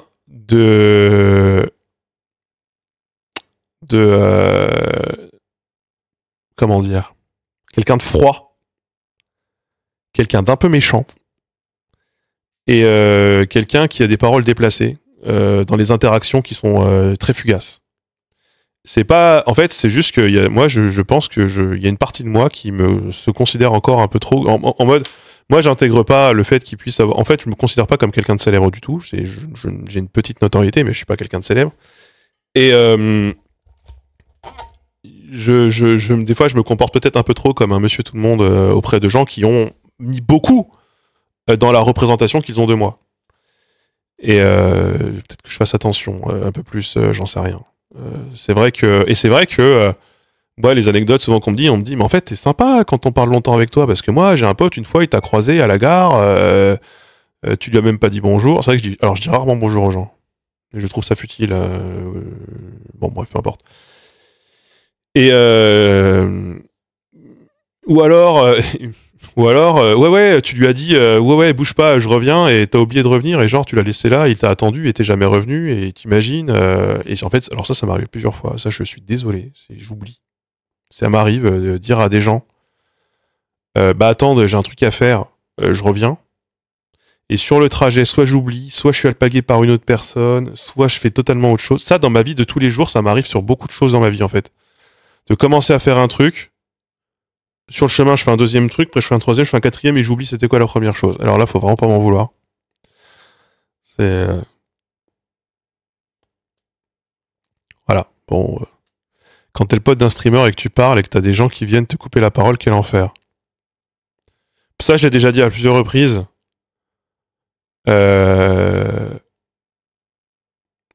Quand il y a déjà une discussion avec des gens et que vous voulez rentrer dans la discussion, n'excluez pas vous-même des gens de la discussion. C'est important. C'est pas toujours facile, mais c'est important. Faut pas te croire quand tu dis je reviens, bouge pas. Non, faut pas me croire. Non, faut vraiment pas me croire. J'ai appris à restreindre mon humour. Du coup, des fois, je pense à des blagues, des pires blagues que j'ose plus dire, je me marre tout seul. Ouais, moi aussi. Après, avec les relations parasociales, les gens s'imaginent les streameuses préférées comme proches d'un certain idéal. Ouais. Surtout en couple, ça va être vexant. Ça arrive souvent en couple. Souvent, bah, classique, tu ne calcules pas à aucun moment la femme, tu dis même pas bonjour à la femme du streamer, alors que le streamer, tu lui suces la vie. Ça peut être pénible pour l'autre. Ça dépend combien de temps ça dure après. Hein. C'est aussi. Moi, après, je pense que les gens sont pas mal intentionnés. Hein. Attention, parce que là, je glisse un peu là-dessus parce que j'ai eu mon lot d'interactions sociales pour le mois. Voilà. C'est juste que. Bah, en tant que public, si jamais vous croisez des gens dont vous êtes fan, c'est aussi, il y a aussi il y a des codes à avoir quand même malgré tout un petit peu, et il y a des bonnes et des mauvaises façons de faire. Et il se trouve que c'est bizarre, hein, mais en fait, même en tant que créateur, on va se retrouver des fois à parler pendant 1 heure et demie avec quelqu'un, parce qu'en fait, ça se passe bien, c'est fluide, on a beaucoup de choses à se dire et tout. C'est cool. Et ça m'est arrivé ce week-end avec 2 personnes. Et puis il y a des gens, tu les croises 10 secondes. Des fois, tu vas te souvenir de ceux que tu as juste croisés 10 secondes, des fois, tu vas pas t'en souvenir. Et moi, je suis honnête avec les gens. Ça m'arrive plusieurs fois Ça m'est arrivé 3 fois ou un ce week-end. On vient de me dire mais si, on s'est déjà vu à tel moment. Mais si, je suis telle personne dans ton chat. Et je suis en mode. Et là, je dis je suis absolument désolé, mais je ne m'en souviens pas. Vraiment, je suis honnête. Hein. Alors, pour le coup.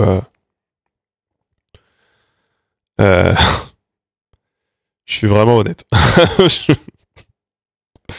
Et il y a des gens, dont je me souviens très bien. Donc ça dépend.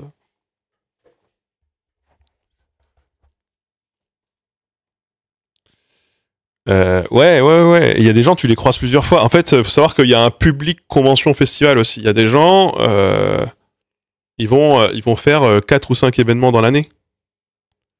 Donc tu vas aller voir dans telle ville, dans telle ville, dans telle ville, etc. Voilà. Faut redescendre de ces grands chevaux, le chat, on est des inconnus dans un océan d'inconnus. Oui, il y a une vidéo sur ma chaîne qui est sur comment durer à long terme ou comment marquer son époque à long terme. Beaucoup de gens ont une notoriété aujourd'hui importante et n'auront même pas leur nom sur Wikipédia dans 15 ans. Tu vois. La page sera peut-être déleste, supprimée, je sais pas. Et en même temps, il y a des gens aujourd'hui qui font du travail incroyable, qui se font snober par beaucoup de gens, et ce seront des artistes qui seront connus sur le tard, voire après leur mort. Et ces gens-là auront un impact considérable sur le siècle à venir. Et ça, c'est pour moi un des gros enseignements de ce qu'on peut retenir du 19e siècle.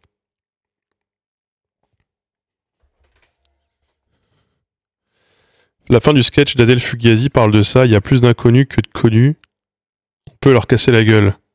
C'est vrai. Après, il fait partie des connus, non?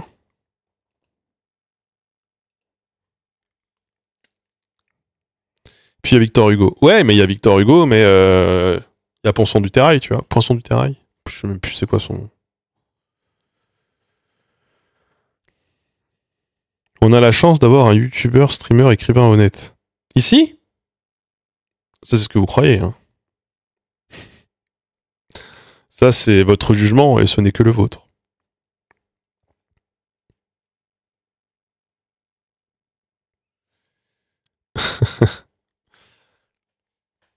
Je travaille bien mon image de marque, hein. Vous avez vu?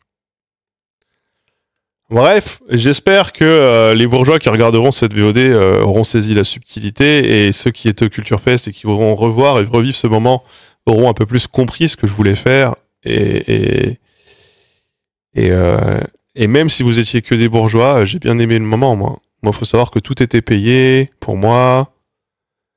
J'ai vu mes amis. Que j'étais content. J'ai passé un bon moment. J'aime beaucoup quand c'est gratuit et qu'il y a des amis. Il se trouve que pour moi, c'était gratuit et il y avait des amis. Donc j'ai passé un très bon moment.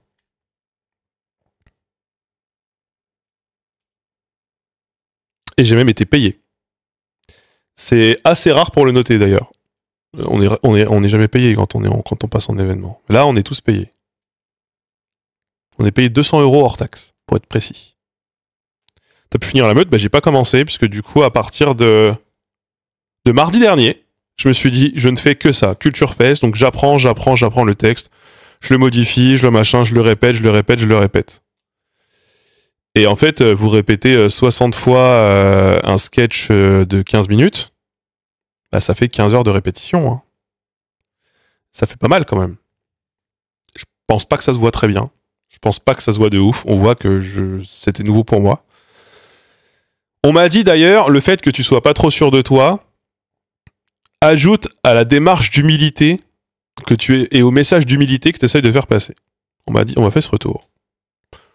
Je sais pas comment le prendre. Je sais pas si c'est très vrai. Je sais pas, j'en sais rien. Par contre, s'il y a bien un retour qu'on m'a fait, ça ressemblait à pas grand chose d'autre de ce qu'on a pu voir ce jour-là. Ça, il y a 2 personnes qui m'ont à peu près fait ce retour. Bon, je sais pas si c'est ce que ça vaut, mais par rapport à, en fait, en expliquant que la plupart des gens qui font du stand-up sont extrêmement, ils sont extrêmement extravertis, ils parlent fort, il y a beaucoup d'interactions directes avec le public, ça bouge beaucoup sur scène. C'est pas du tout, là, c'était pas du tout l'ambiance. C'est assez clair. Moi, si je te croise un jour, la seule question, c'est quoi un bourgeois? Quelqu'un qui a du capital. Voilà. La bourgeoisie est celle qui a le capital. Et le capital existe de plusieurs manières différentes. Il y a plusieurs types de capitaux. Ce qui te place ou non sur un axe... en fait, il n'y a pas une frontière nette entre ce qu'est le prolétariat et la bourgeoisie aujourd'hui. On n'est plus au 19e siècle. C'était beaucoup plus facile, c'était beaucoup plus clair de lire. Par exemple, les profs aujourd'hui comptent dans la sous-bourgeoisie. C'est-à-dire que s'ils ne sont pas bourgeois dans le sens où ils ne possèdent pas l'appareil de production au sens de Marx, ils détiennent du capital social, ils détiennent du capital symbolique. Et ils ont des intérêts de classe qu'ils pensent inconsciemment être ceux de la bourgeoisie. Et c'est-à-dire que, par exemple, une partie du mépris de classe que vont vivre les prolétaires vont très précisément être exercée par les professeurs, par les profs, par les sous-bourgeois. Une grosse partie du mépris de classe que j'ai connu, moi, venait de la sous-bourgeoisie, plus que de la bourgeoisie directement, parce qu'en fait, la bourgeoisie, là où j'ai grandi, n'existait quasiment pas. Elle existait, mais elle existait quasiment pas. Elle était très lointaine, elle était inaccessible, et elle habitait certainement pas là où nous on vivait. Capital, c'est à partir de combien? C'est pas objectivable. C'est pas objectivable, ça. C'est aussi un habitus. Pour reprendre les termes de Bourdieu, c'est un habitus de classe. Donc, du coup, c'est une façon de vivre, une façon de voir le monde, qui est structurante de ton rapport à la lutte des classes. Et en fait, souvent, ce qui est très drôle, c'est que les bourgeois, pour le coup, les bourgeois ont vraiment une conscience de classe, la plupart du temps. Une conscience de classe dont ils n'ont pas conscience. Mais ils font corps et ils font bloc lorsque leur classe est attaquée, assez naturellement et assez intuitivement, sans identifier que c'est de la conscience de classe. Là où le prolétariat aujourd'hui n'a plus vraiment de conscience de classe et va se faire instrumentaliser par la bourgeoisie qui, justement, pour ses propres intérêts de classe, va orienter une partie du prolétariat contre une autre partie du prolétariat. Voilà, je vous fais un peu en deux spies. Hein. Typiquement, dans le cadre du RN, le RN qui est un parti bourgeois, vraiment qui s'adresse à la base, qui vient de la bourgeoisie, qui à la base s'adresse à la bourgeoisie, ça va être de récupérer les prolétaires blancs en leur disant votre problème c'est les prolétaires immigrés. Classico.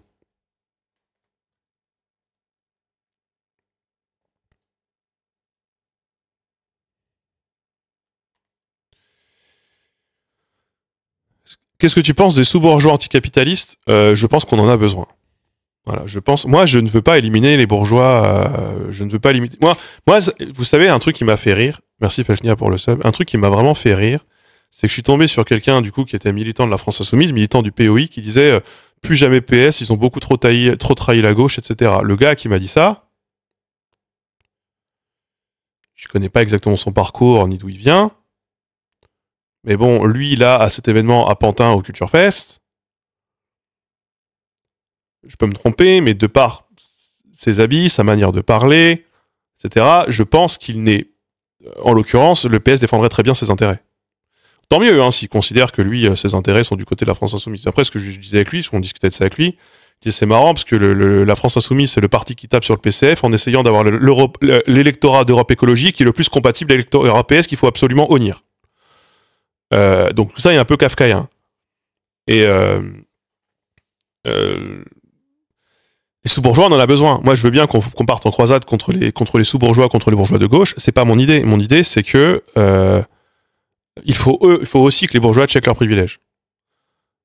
Tout simplement.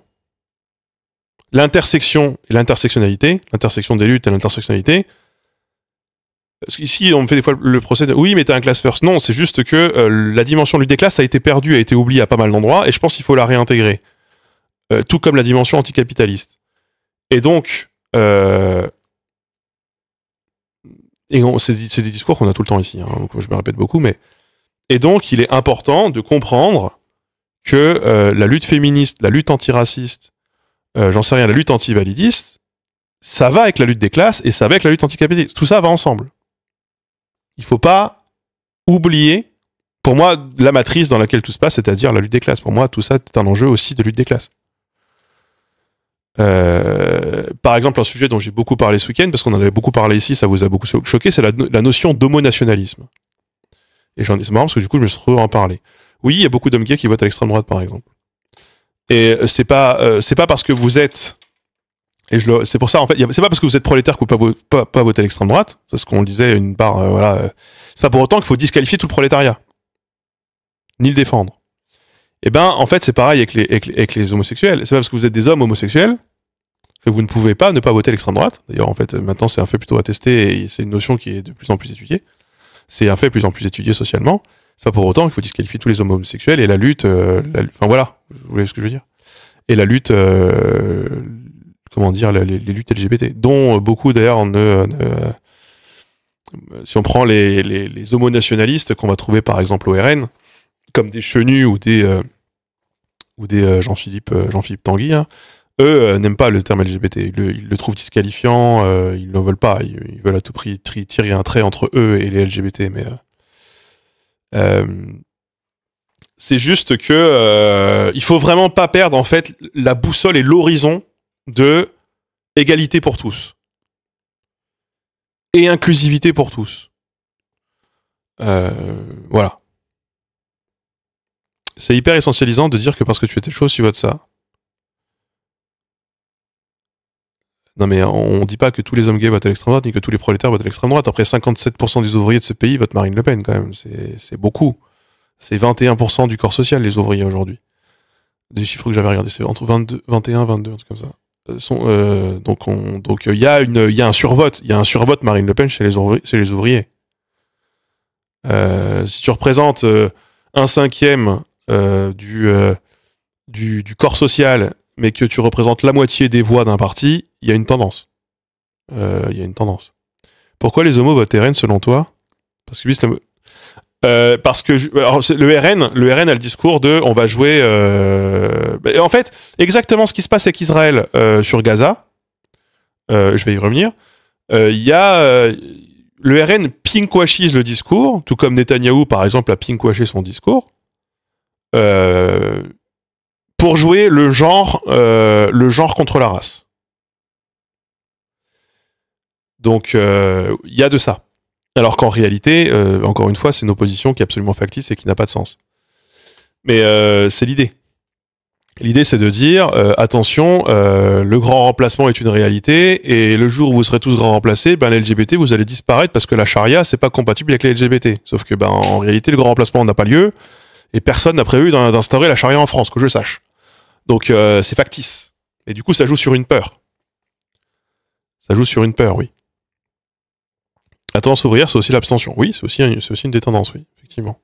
Mais moi, je veux bien qu'on ressorte le discours de oui, mais tout ça, c'est l'abstention et les voix qui nous manquent, c'est l'abstention, blablabla. Mais en fait, dans les élections où il y a moins d'abstention, et les élections législatives 2024, ça a été un recul de l'abstention, il n'y a pas un recul du vote RN. Les abstentionnistes ne sont pas de gauche.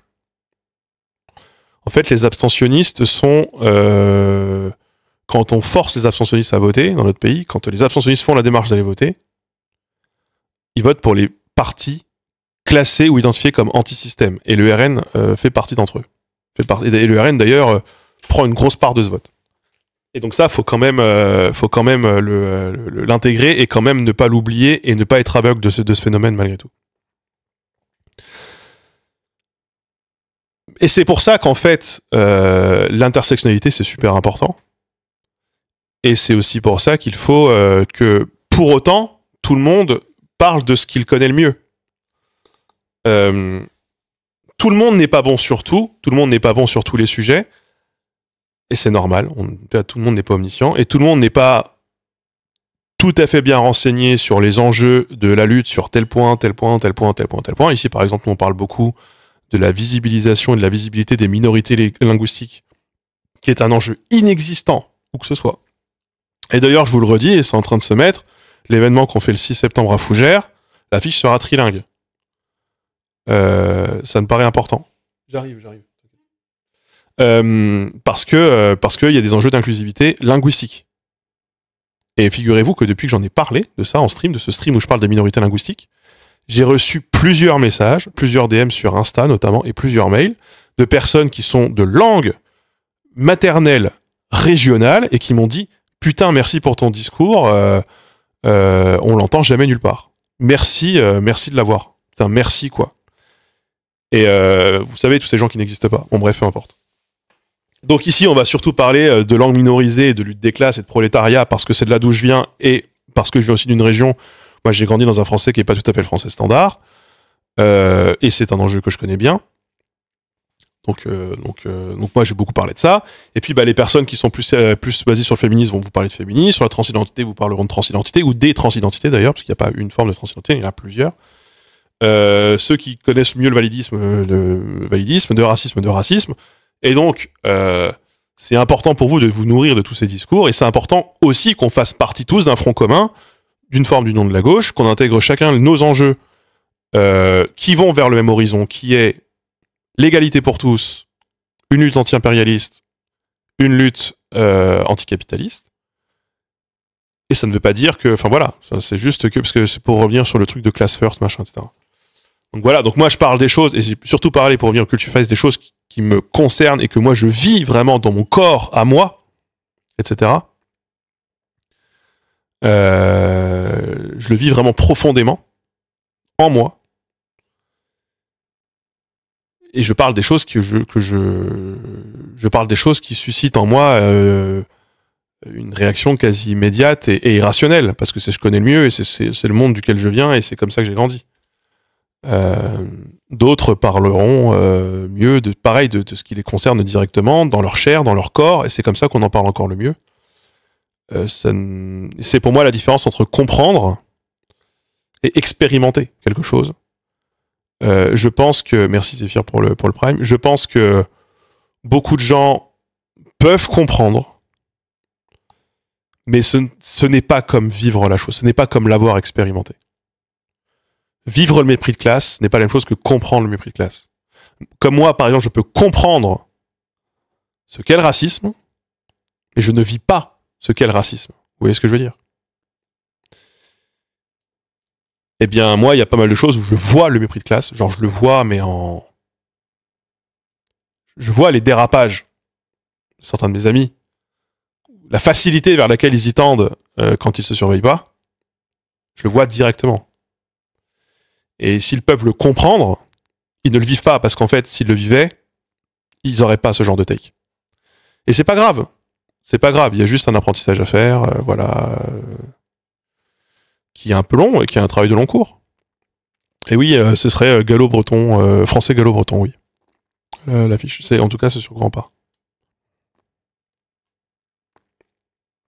Est-ce qu'un homme peut vivre le patriarcat ? Oui, tout le monde vit le patriarcat, on le vit juste d'une façon très différente.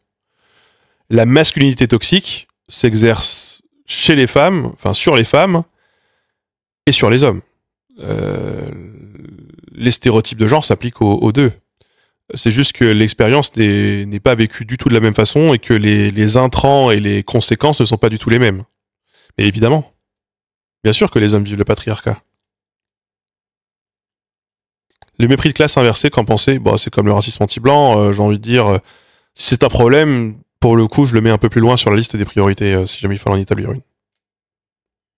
Zéhir, pardon. Oh putain, je t'appelais Zéphir, désolé. Désolé. Merci. Et d'ailleurs, merci aux tipeurs de vous être mobilisés. On a eu 2 très gros types, notamment, qui ont fait exploser la caisse. Sans dire que ça change tout, ça change quand même beaucoup de choses. Donc merci à vous. Ça ne nous empêchera pas de faire un appel aux dons dans la prochaine vidéo qui sortira dimanche. Voilà, je vous le dis, sort dimanche. Et on fera un stream react de cette vidéo avec la personne avec qui je la co-présente mardi.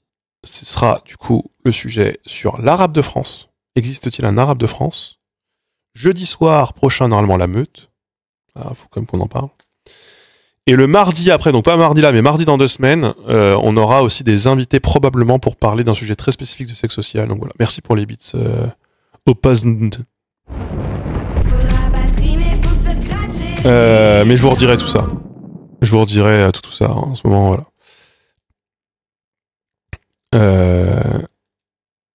Mais oui, ça, encore pour revenir sur le patriarcat, évidemment que les deux subissent le patriarcat, c'est évident. Et puis le patriarcat, en fait, il s'exerce sur tout le monde.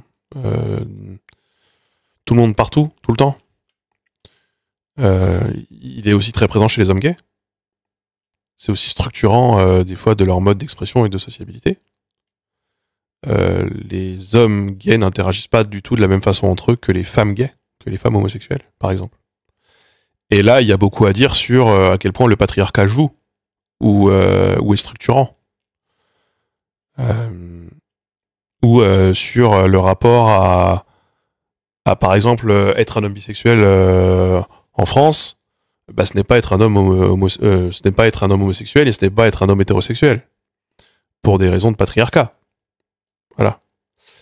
Et une femme qui épouse les codes du boys club, pour y rentrer et pour avoir une position de force, par exemple, va chercher à profiter du patriarcat tout en étant elle-même un facteur d'oppression sur d'autres femmes, par exemple. Donc, il y a ça aussi.